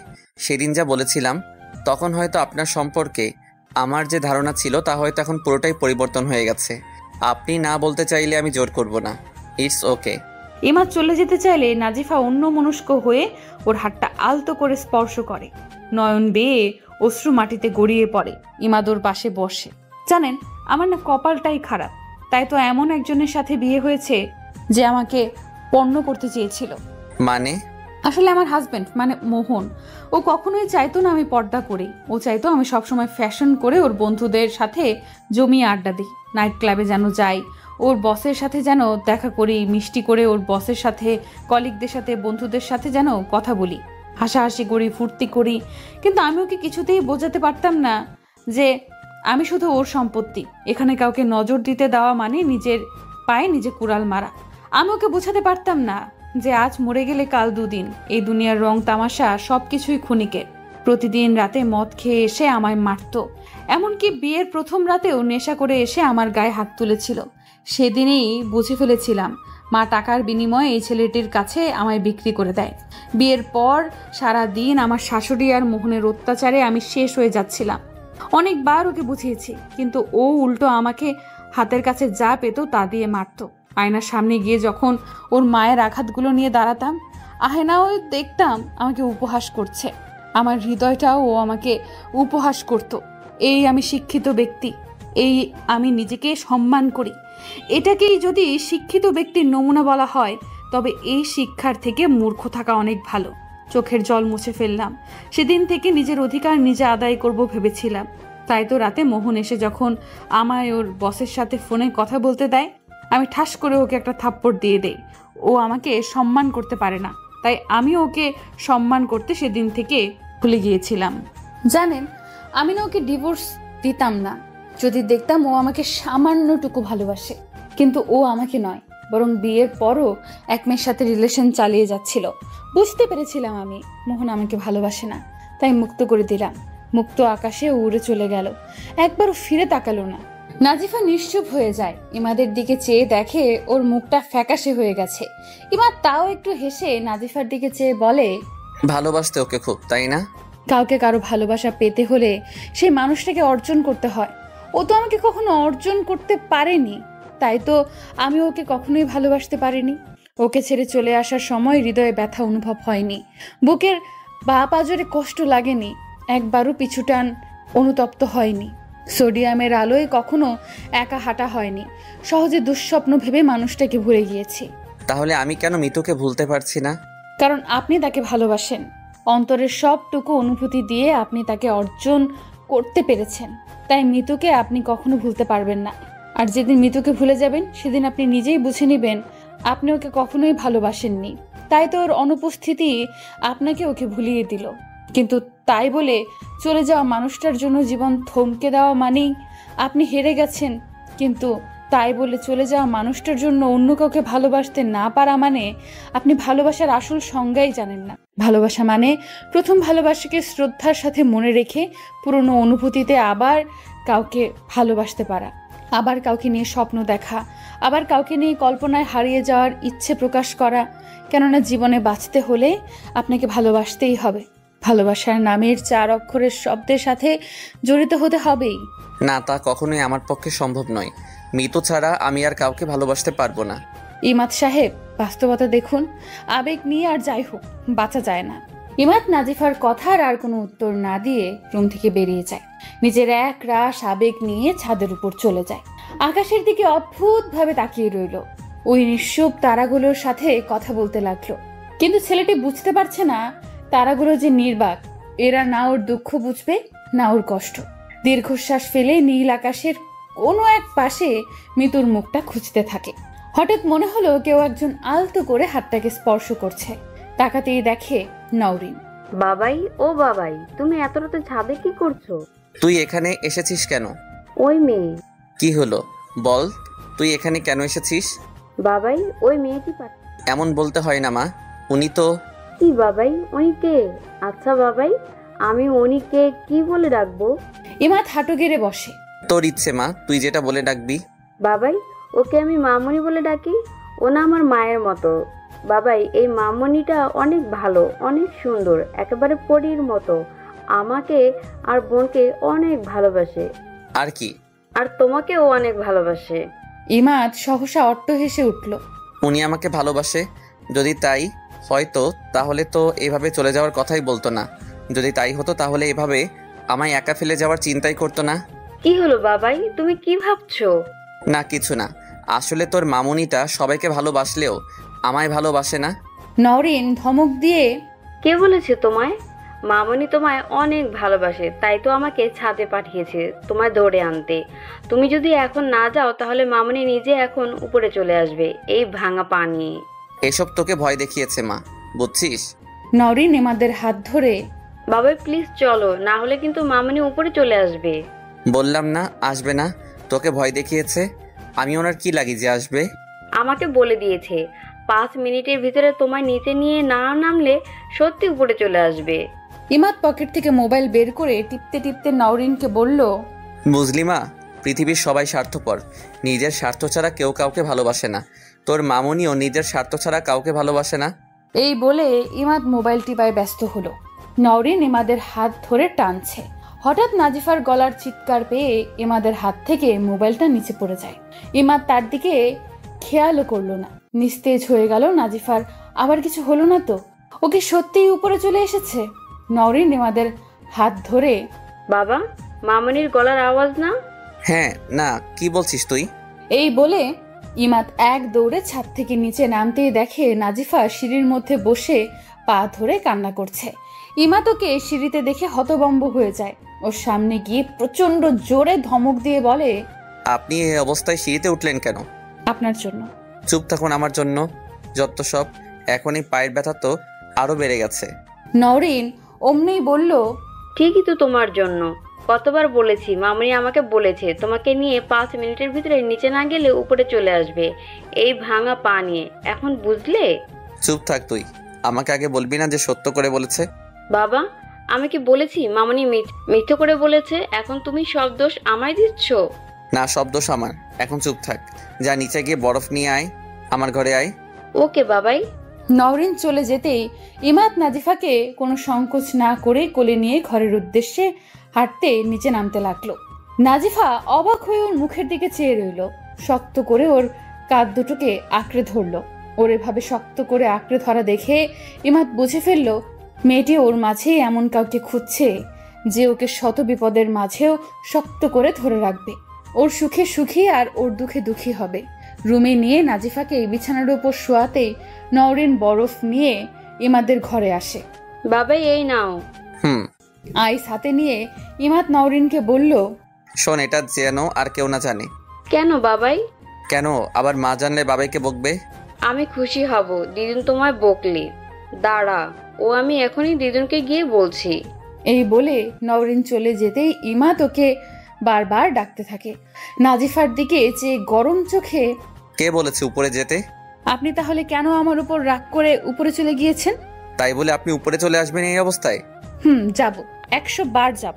আপনার সাথে কথা বলে পারা যায় না।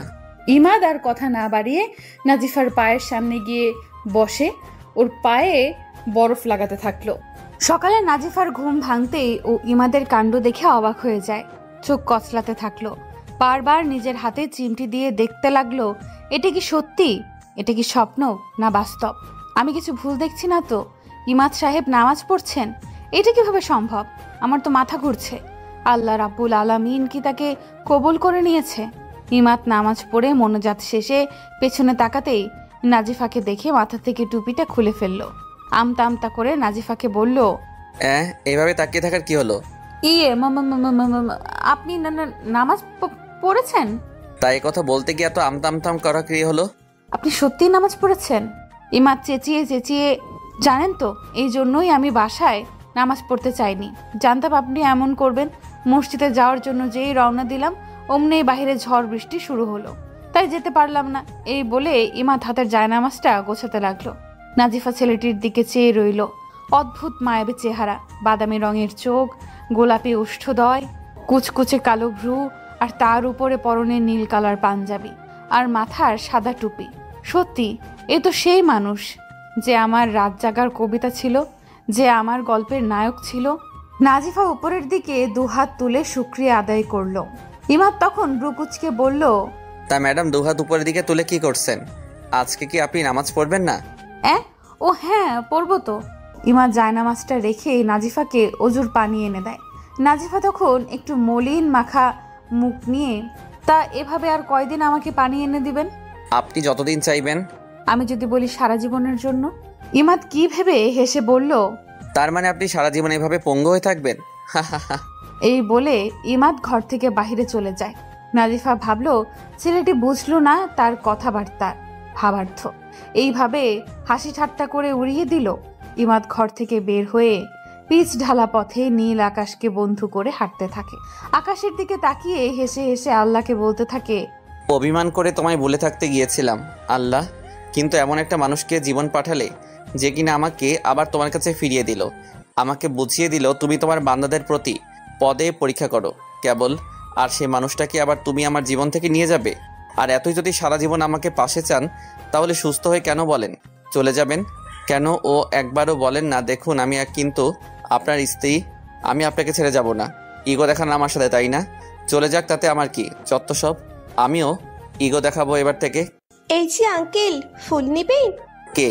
ইমাদ পাশে তাকিয়ে দেখে রুক্ষ চুলের, ছেঁড়া ফ্রক পরুয়া, শুকনো করুণ চাহনির একটি 10 কি 11 বছরের মেয়ে, হাতে লাল গোলাপের বিশাল তোড়া, আর রজনীগন্ধার ফুল, বকুল ফুলের মালা, আর আরো 2 রকমের ফুল। ইমাদ একটু গম্ভীর হয়ে, না লাগবে না। কি রাগ করেছেন কারোর সাথে? ইমাদ চুপ করে একটি গাছের নিচে বসলো। মেয়েটি ইমাদের পাশে বসে বলতে লাগলো, নেন না আঙ্কেল, দুটো পয়সা দেন না, সব থেকে কম দামে দিব। নিয়ে কি করব বলো মা? কাকে দিব? নেওয়ার যে কেউ নেই। আর তাছাড়া এত ফুল দিয়ে আমি কি করব? তুই বরং ফুলগুলো রেখে দে, আর এই নে, এই 500 টাকা রাখ। মেয়েটি একটু হেসে বলে, বুঝছি আন্টির সাথে ঝগড়া হয়েছে তাই না? এত পাকা বড়ি কেন তুই? জানেন আঙ্কেল, আমার আম্মু যখন আপুর সাথে রাগ করতো, আব্বু তখন একটি গোলাপ আম্মুকে দিতেই আম্মু মুচকি হাসি দিয়ে সব অভিমান দূরে ঠেলে দিত।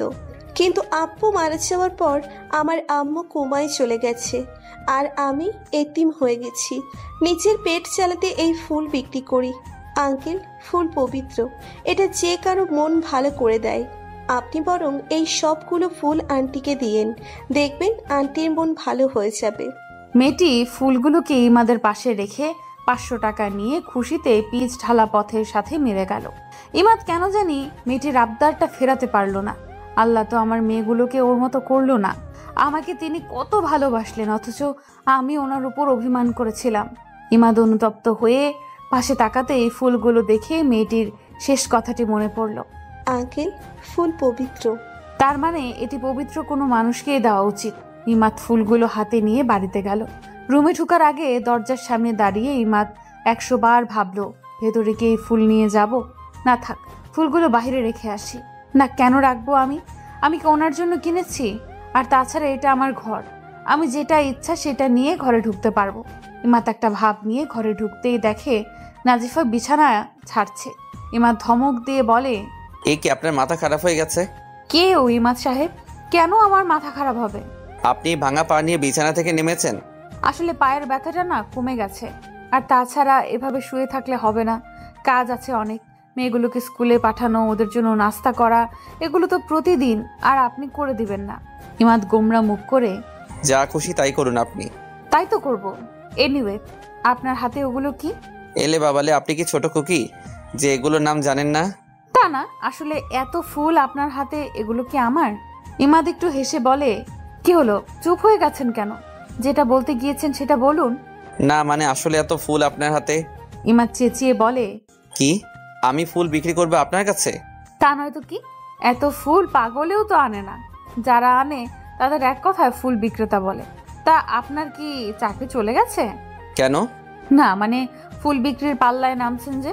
ইমাদ নাজিফার কাছে এসে আঙুল তুলে বলে, আপনি না কখনো আমাকে বুঝবেন না, কখনো না। এই বলে ইমাদ অন্যদিকে ফিরে দাঁড়িয়ে রইলে নাজিফা শান্ত কণ্ঠে বলে, এইতে বুঝে কি হবে যদি সেই মানুষটা ইগোর জন্য নিজের মনের কথা না বলতে পারে? ইমাদ তেড়ে এসে নাজিফার হাত ধরে, আপনি বুঝি ইগো দেখাচ্ছেন না? আর কিসের মনের কথা বলবো আপনাকে? লিসেন, কিছু বলার নেই আপনাকে। আপনি চলে গেলে আমি বরং খুশি হব। ইমাদ হাতের সবগুলো ফুল নিচে ফেলে দিল। রেগে চলে যেতে চাইলে নাজিফা অন্যমনস্ক হয়ে ইমাদকে বলল, আজ দুপুরে মা আসবে আমায় নিয়ে যেতে। ইমাদ কথাটির কোনো গুরুত্ব না দিয়ে চমকে গেল। নাজিফা মুখে হাসি ফুটিয়ে মেঝে থেকে সবগুলো ফুলের তোড়া উঠিয়ে ঠুনকো হেসে বলল, আপনার মনের কথাগুলো যদি আমি এত তাড়াতাড়ি বুঝি, তাহলে যে আপনাকে আমি ইগো থেকে বের করতে পারবো না, আর আপনাকে চাপা স্বভাবের মানুষ থেকেও যে আমি মুক্ত করতে পারবো না, তাই না হয় অবুঝি রয়ে গেলাম। দুপুরবেলা ইমাদ চেম্বার থেকে বাড়ি ফিরতেই দেখে নাজিফার মা এসেছে। ওনাকে দেখে ইমাদের কপালে ভাঁজ পড়ে গেল। তার মানে সকালে নাজিফা যেটা বলেছে সেটা সত্যি। নিজের ভালো তো পাগলও বুঝে, অথচ এই মেয়েটি নিজের ভালো বুঝে না। ইমাদকে দরজার সামনে দেখে সালেহা বলল, আরে ইমাদ এসেছিস তুই? এই দেখ কে এসেছে। নাজিফার মা তখন বলল, বাবা কেমন আছো? জি আলহামদুলিল্লাহ ভালো, আপনি কেমন আছেন? সালেহা ইমাদের এরূপ আচরণ দেখে আশ্চর্য হলেন। তার মানে নাজিফা যে বলল ইমাদ কিছুটা স্বাভাবিক হয়ে গেছে, সেটা সত্যি? জি বাবা, আমিও ভালো আছি। ইমাদ মুখটাকে ম্লান করে সালেহাকে জিজ্ঞেস করলো, মা নাজিফা কোথায়? সালেহা হেসে বলল, আমার রুমে গেছে। কেন? কেন আবার? ওর লাগেজ গুছাতে। এই বলে সালেহা নাজিফার মায়ের দিকে তাকিয়ে একটু হেসে বলে, বেন তো ওকে নিয়ে যেতে এসেছে, তাই মেয়েটি জামা কাপড় নিয়ে সবকিছু গুছিয়ে নিচ্ছে। ইমাদ প্রখর নয়নে সালেহার দিকে চেয়ে, মা তুমি কি পাগল হয়ে গেছো? এই তোমার কি জ্বর হয়েছে? তুমি এই মহি। সালেহা ইমাদের মুখ চেপে ধরে, অতঃপর আস্তে বলল, কি হচ্ছে কি এসব? ওনার সামনে কি তুই এইভাবে আচরণ করবি? ইমাদ মুখ থেকে সালেহার হাত সরিয়ে, হ্যাঁ 100 বার করব। যা তো এখান থেকে। উনি কি আর জোর করে নাফিসাকে নিয়ে যাচ্ছে? নাফিসা নিজেও যেতে চাচ্ছে। কি? দাঁড়াও। ইমাদ সোজা সালেহার রুমে চলে গেল। গিয়ে দেখে নাজিফা লাগেজে জামা কাপড় ঢুকাচ্ছে। ইমাদ কোনো কথা না বলে ওর হাতটা গিয়ে প্রচন্ড জোরে ধরে উগ্র মেজাজে বলে, সমস্যাটা কি আপনার? আমার আবার কি সমস্যা? আর হাতটা ছাড়ুন, ব্যথা পাচ্ছি খুব। পান, আপনার ব্যথা পাওয়াই উচিত। আপনি সকালে যেটা বলেছেন তা সত্যি। তা নয় তো কি? আমি আপনার সাথে মিথ্যে বলেছি? এই আপনার মায়ের হলোটা কি? আমি তো কিছুই বুঝতে পারছি না। কিছুদিন আগেও তো এই মহিলাটির উপর আপনার অনেক রাগ ছিল। ওনাকে আপনি মহিলা বলছেন কেন? উনি তো আপনার গুরুজন। যে আপনাকে এত কষ্ট দিল সে আর যাই হোক, তাকে আমি সম্মান করতে পারবো না। বাবা, তা আমাকে কেউ কষ্ট দিলে তাতে আপনার কি? আমার কিছু না, আপনাকে কষ্ট দিলে আমার কি? আবার ইগো দেখাচ্ছেন? ইমাদ একটু শান্ত হয়ে, দেখি আমার হাতটা ছাড়ুন, আমাকে যেতে হবে। না ছাড়বো না। কি করবেন আপনি না ছাড়লে? আপনি কিন্তু বাড়াবাড়ি করছেন। আর তাছাড়া আমার হাত ধরার অধিকার আপনাকে কে দিয়েছে? আপনি আমার বিয়ে করা বউ, অতএব আপনার হাতটা আমি 100 বার ধরার অধিকার রাখি। তাহলে আপনি বলছেন আমি আপনার বিয়ে করা বউ? তা নয় তো কি, যেহেতু মায়ের জোরে বিয়ে করেছি সেহেতু বউ। তার মানে আপনি আমাকে বউ হিসেবে মানছেন না, তাই তো? মানে আমি তো আপনাকে বিয়ের রাতে বলে দিয়েছিলাম আপনাকে আমি কখনোই স্ত্রীর অধিকার দিতে পারবো না। নাজিফা জোরে হাতটা ছাড়িয়ে বলে, তাহলে আমাকে যেতে দিচ্ছেন না কেন? আমি আপনার কিছু লাগি না, বরং আমি চলে গেলে আপনি অনেক বেশি খুশি হবেন। নাজিফা লাগেজ নিয়ে নিচে চলে আসলো। সালেহার তা দেখে মুখটা শুকিয়ে গেল। তার মানে ইমাদ এখনো নাজিফাকে নিজের মনের কথা বলতে পারলো না। কিন্তু এখন যদি নাজিফার মা ওকে নিয়ে চলে যায় তাহলে তো। এই বলে সালেহা ভয়ে ঘামতে লাগলো। আমি কি নাজিফার কথায় এই নাটকটা করে ভুল করলাম? ইমাদ যদি ওকে না আটকায় তাহলে? নাজিফা সালেহার সামনে এসে বলে, মা ভালো থাকবেন, আমি চলে যাচ্ছি, নিজের শরীরের যত্ন নেবেন। সালেহা আস্তে আস্তে বলল, তুমি সত্যি চলে যাচ্ছ? দেখো না মা কি হয়। কিরে নাজিফা, শাশুড়ির সাথে কি বিড়বিড় করে বলছিস? চল। হ্যাঁ মা। ইমাদ উপর থেকে দাঁড়িয়ে সব দেখছে আর ভাবছে। মানে কি? উনি সত্যি চলে যাচ্ছে? উনি আমাকে ছেড়ে সত্যি চলে যাচ্ছে? নাজিফা আর চোখে উপরের দিকে বারবার তাকাতে লাগলো। কি ব্যাপার, উনি কি আমাকে বাধা দেবেন না? মাকে প্রশ্রয় দিয়েছি যে কারণে সেই প্ল্যানটা কি আমার সফল হবে না? এমন সময় হঠাৎ ইমাদ উপর থেকে নাজিফাকে বলল, দাঁড়াও। নাজিফা আনন্দ চোখে ইমাদের দিকে চেয়ে রইল। ইমাদ নিচে এসে নাজিফাকে বলল, কোথায় যাচ্ছ তুমি? আপনি বলছি জানেন না? ইমাদ নাজিফার হাত ধরে, তুমি আমার স্ত্রী, অতএব তোমাকে আমার কাছ থেকে কেউ কেড়ে নেওয়ার অধিকার রাখে না। নাজিফার মা তখন রেগে বলল, কিন্তু বাবা তুমি তো ওকে ভালোবাসো না, তাই তো বোন ওকে এখনো ভালোবাসে, ওকে আবার ফিরে পেতে চায়, তাই আমি। চুপ থাকুন। কে বলেছে আমি ওকে ভালোবাসি না? আমি ওকে। চুপ হয়ে যায় ইমাদ। নাজিফা করুণ চাহনিতে ওর দিকে তাকিয়ে বলতে লাগলো, কি হলো, চুপ হয়ে গেছেন কেন? প্লিজ কথা বলুন। কি? কিছু না। নাজিফার মায়ের দিকে ইমাদ আঙুল তুলিয়ে বলল, লজ্জা লাগে না আপনার এই চিন্তা ভাবনা করতে? আপনি আমার ওয়াইফকে বাহিরে একটি লোকের হাতে তুলে দিবেন? কে মোহন? মোহনের সাথে নাজিফার কোনো সম্পর্ক নেই। মোহন ছিল নাজিফার অতীত আর আমি নাজিফার বর্তমান। নাজিফার দিকে চেয়ে, আর আপনি আপনার মাকে প্রশ্রয় দিচ্ছেন। উনি আপনার মা দেখে আর কিছুই বললাম না। মা ওনাকে দুপুরের খাবার খেয়ে চলে যেতে বলবেন। এই বলে নাজিফা ইমাদকে নিয়ে উপরে চলে যায়। নাজিফা বিছানায় বসে নিচের দিকে চেয়ে বলে, ইমাদ হাঁটু গেড়ে বসে। নাজিফার হাঁটুতে হাত রেখে বলে, কেন বুঝছেন না? আমি আপনাকে। আপনি আমাকে। সব কথা মুখে বলতে হয় তাই না? মানুষকে মনের সব কথা তার প্রিয় মানুষকে বলার সৎ সাহস থাকতে হয়। কেননা জীবনে যদি সেই মানুষটার সাথে চলতে হয় তাহলে এক আত্মা হয়ে যেতে হয়, ভালো বন্ধু হতে হয়, তবেই দুজনে পৃথিবীকে সুন্দর করে গড়ে তুলতে পারে। ইদানিং ইমাদের মনটা সারাদিন খুব খারাপ থাকে। সারাদিন কিছু অজুহাত খোঁজে নাজিফার সাথে কথা বলতে, কিন্তু নাজিফা সহজে ইমাদের কাছেও আসে না। আজ সকাল সকাল ইমাদের ঘুম ভাঙতেই সে দেখে নাজিফা তার পাশে নেই। বিস্মিত কণ্ঠে নাজিফাকে ইমাদ ডাকতে লাগলো, কিন্তু কোনো সারা শব্দ নেই। কি ব্যাপার? আমি এত ডাকছি তাও আসছে না। ইমাদ বিছানা থেকে নেমে সোজা নিচে চলে গেল। গিয়ে দেখে নাজিফা রান্নাঘরে রুটি বানাচ্ছে।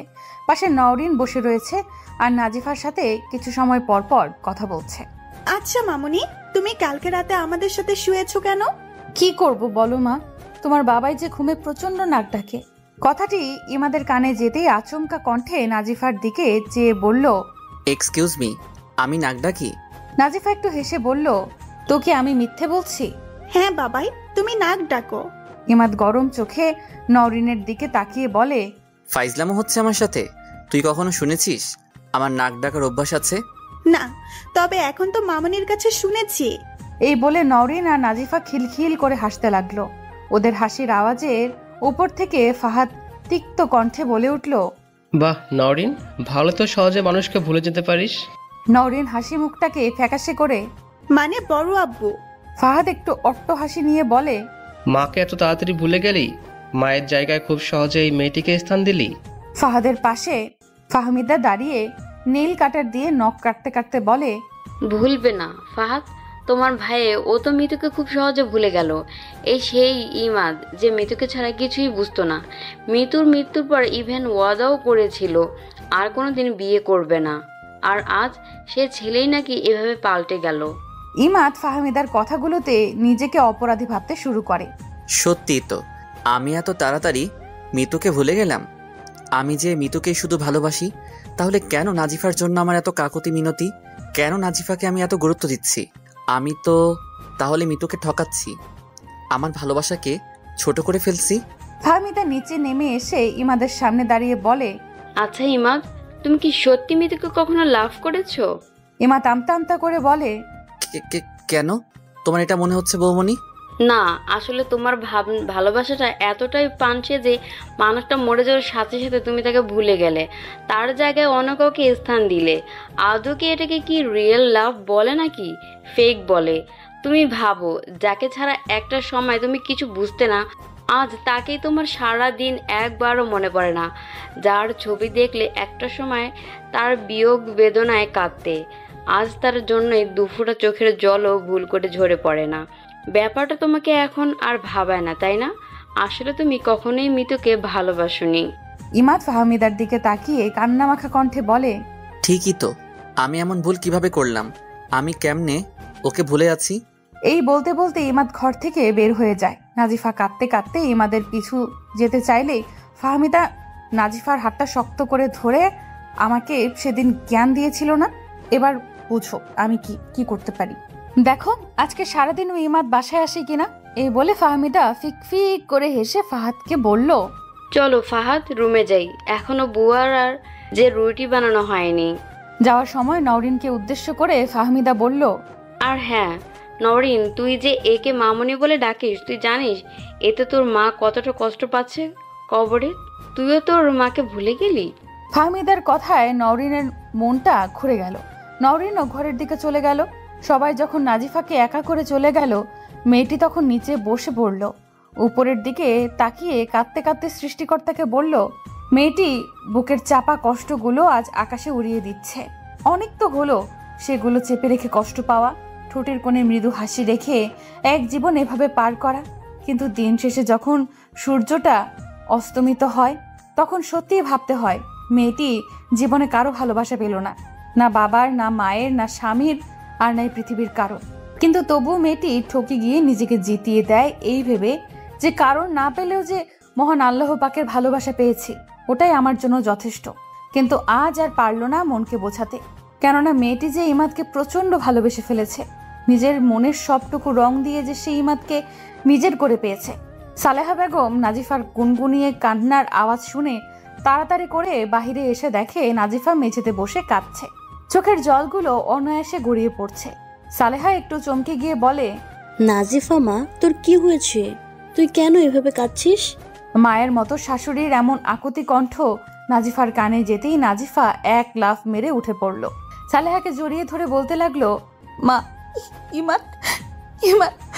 হ্যাঁ, কি হয়েছে বল। মা, ইমাদ বাড়ি থেকে বের হয়ে গেছে। কিন্তু কেন?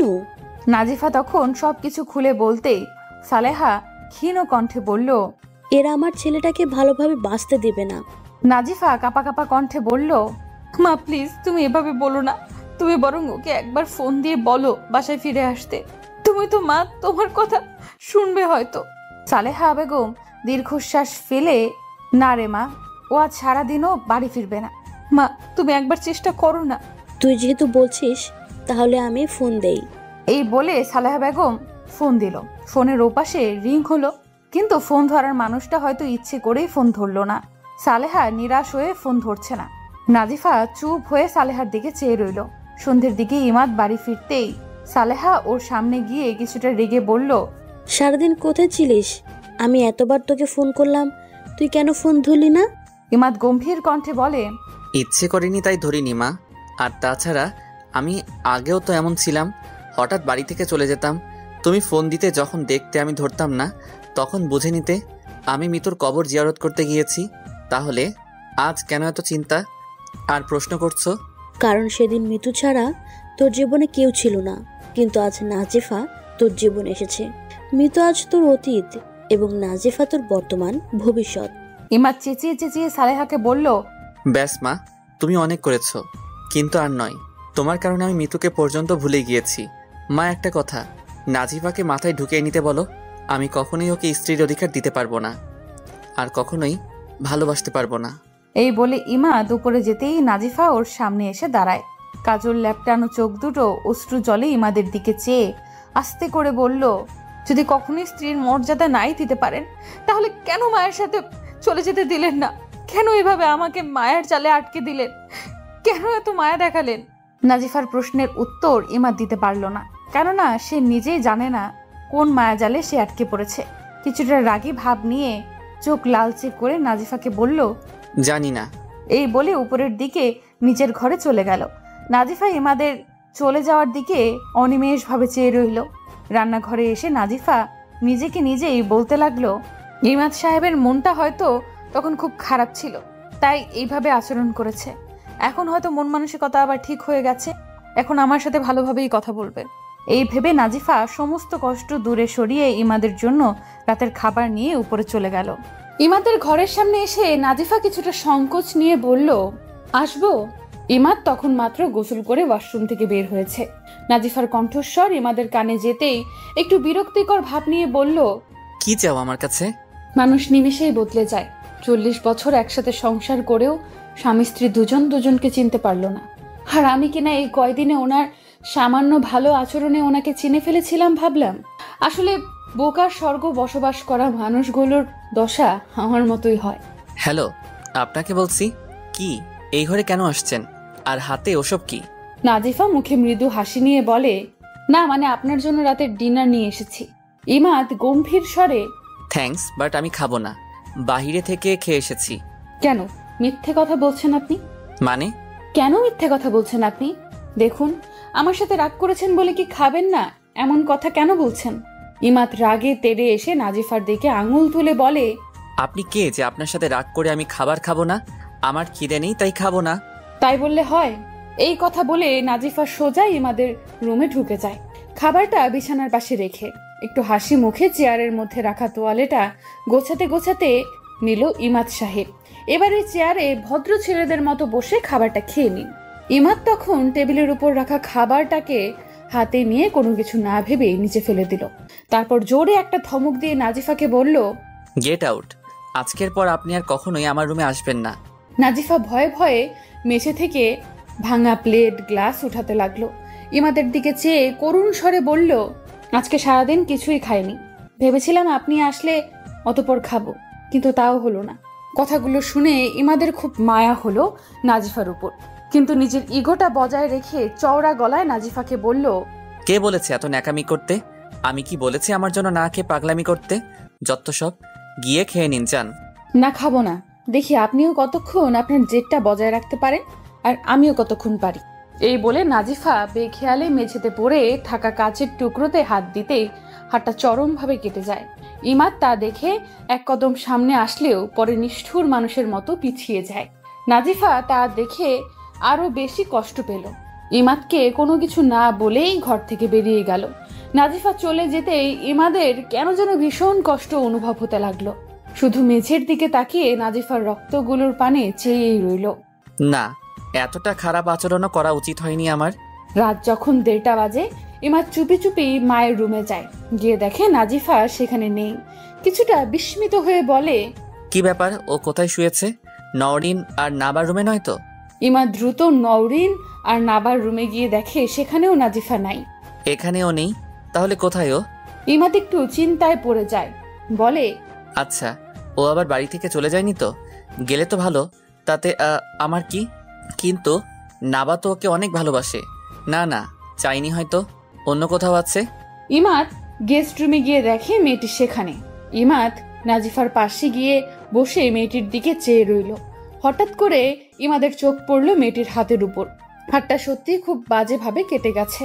হাত দিয়ে প্রচন্ড রক্ত পড়ছিল, যার প্রতিটি ফোঁটা মেঝেতে পড়ে রয়েছে, কিন্তু শুকিয়ে গেছে রক্তগুলো, কিন্তু দাগটা এখনো শুকোয়নি। ইমাদ নাজিফার কাণ্ড দেখে ইমোশনাল হয়ে যায়। আজীব মেয়ে তো। এ মানুষ তো হাত কাটা গেলে সাথে সাথে ব্যান্ডেজ করে, আর না হয় রক্ত পড়া বন্ধ করে। আরে এই বলে ইমাদ জোরে জোরে নাজিফাকে ডাকতে লাগলো, এই মেয়ে। নাজিফার কোনো সারা শব্দ না পেয়ে ইমাদ ওর কপালে হাত দিয়ে আবার ডাকতে লাগলো। অমনি নাজিফার ঘুম ভেঙে ইমাদের দিকে চোখ পড়তেই অবাক হয়ে যায়। আপনি এখানে? হ্যাঁ এসেছি, তোমার কোনো সমস্যা আছে? না, মানে আপনি এত রাতে এই ঘরে? ইমাদ রেগে বলে, এটা আমার বাড়ি, অতএব আমি যখন তখন যে কোনো ঘরে যেতে পারবো। ওকে, এনিওয়ে, এই রক্ত দিয়ে আমাদের ঘরের মেঝেটা এত নোংরা করেছো কেন? নাজিফা মাথা নিচু করে বলে, সরি, আসলে। থাক থাক, আর এত কৈফিয়ত দেওয়া লাগবে না। ইমাদ ড্রয়ার থেকে ফার্স্ট এড বক্স নিয়ে নাজিফার হাতটা ড্রেসিং করে দিল। নাজিফা ইমাদের দিকে মিটমিটি হাসতে লাগলো। হেই ইউ, এত হাসার কি হলো? না, মানে এত উপরে উপরে রাগ দেখি কি লাভ বলুন, যদি ভিতরের হৃদয়টা এত নরম হয়। চুপ থাকুন, মানবতার খাতিরে এইটুকু করেছি বলে আপনি আবার আমার হৃদয় নিয়ে গবেষণা করছেন এখন? এই বলে ইমাদ চলে যেতে চাইলে নাজিফা ভারী কণ্ঠে বলল, এখনো কিছু খায়নি। ইমাদ ওর দিকে তাকিয়ে মনে মনে বলল, এই মেয়েটি এত মায়া লাগায় কেন? এত কিছু আমি ওকে বলি, কিন্তু আমার প্রতি ওর বিন্দুমাত্র রাগ নেই, অভিমান নেই। কি হলো, আপনি এখনো কি খাবেন না? ওকে ফাইন, খাওয়া লাগবে না, আমি ঘুমাই। আচ্ছা, আমার খাবারের সাথে আপনার সম্পর্ক কি? ওটা বোঝার ক্ষমতা আল্লাহ আপনাকে দিচ্ছে, যেদিন চলে যাব সেদিন বুঝবেন। নাজিফার এই কথায় ইমাদের কেন যেন খুব রাগ হলো। এই আপনার সমস্যা কি? এত পরিমাণ ফালতু কথা আপনি বলতে পারেন, আর কোনোদিন যেন এসব কথা আমি না শুনি। এনিওয়ে, আপনি ওয়েট করুন, আমি খাবার নিয়ে আসছি। খাবার আনা লাগবে না। মানে? নাজিফা হাত দিয়ে টেবিলের দিকে ইশারা করে, ওই যে খাবার রাখা আছে। তার মানে খাবার এনে আপনি রেখে দিয়েছেন, অথচ খাননি? খাইনি কারণ আমি জানতাম আপনি আসবেন, আর তাই আপনার জন্য ওয়েট করতে করতে কখন যে ঘুমিয়ে পড়ি নিজেই বুঝতে পারিনি। ছেলেটি যত নাজিফাকে দেখছে ততই অবাক হচ্ছে। আল্লাহ পাক যে ওকে কি পরিমাণ ধৈর্য আর কোমলতা দিয়ে সৃষ্টি করেছে তা সত্যিই প্রশংসনীয়র যোগ্য। এমন মানুষের জন্য সত্যি মনের মাঝে আলাদা একটা সম্মান ও মায়া জন্মে। এবার টেবিলের উপর থেকে খাবারটা নিয়ে নাজিফার কাছে গিয়ে বসে। কিছু সময় চুপ থেকে ভাতগুলো মাখতে মাখতে নাজিফাকে জিজ্ঞাসা করলো, মোহনের সাথেও কি এমন করতেন? মোহন নামটা শুনতেই মেয়েটির চেহারাটা মলিন হয়ে যায়। অতীতের ডায়েরিটা মেয়েটি একদম খুলতে চায় না, কিন্তু তার বর্তমান যে তাকে সব সময় অতীতের ডায়েরিটাই খুলতে বাধ্য করায়। কি হলো, কথা বলছেন না কেন? আসলে ওই মানুষটার উপর আমি কখনোই অধিকার খাটাইনি। কেন? কারণ ওকে কখনোই আমি ভালোবাসতে পারিনি। তাহলে আমার উপর কেন অধিকার দেখাচ্ছেন? এইটুকু বোঝেন না, নাকি না বোঝার অভিনয় করছেন? ইমাদ আর কোনো কথাই বলল না, নিশ্চুপ হয়ে গেল। কেননা নাজিফার প্রশ্নের উত্তরটা ছেলেটার কাছে নেই। নাজিফার মুখের সামনে খাবার নিয়ে বলে, নিন, খেয়ে নিন। আজ তো আমি আপনার কাছে খাইয়ে দেওয়ার আবদার করিনি, তাহলে নিজে থেকে কেন খাইয়ে দিচ্ছেন?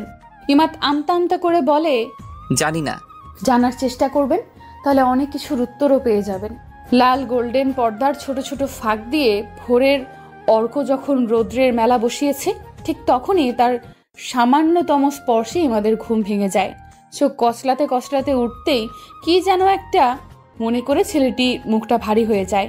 বিছানার ওপাশে তাকিয়ে একটু মলিন হেসে বলে উঠল, মেয়েটি আজ পাশে নেই, তাই ফজরের নামাজটাও পড়তে কেউ আজ আমায় ডাকলো না।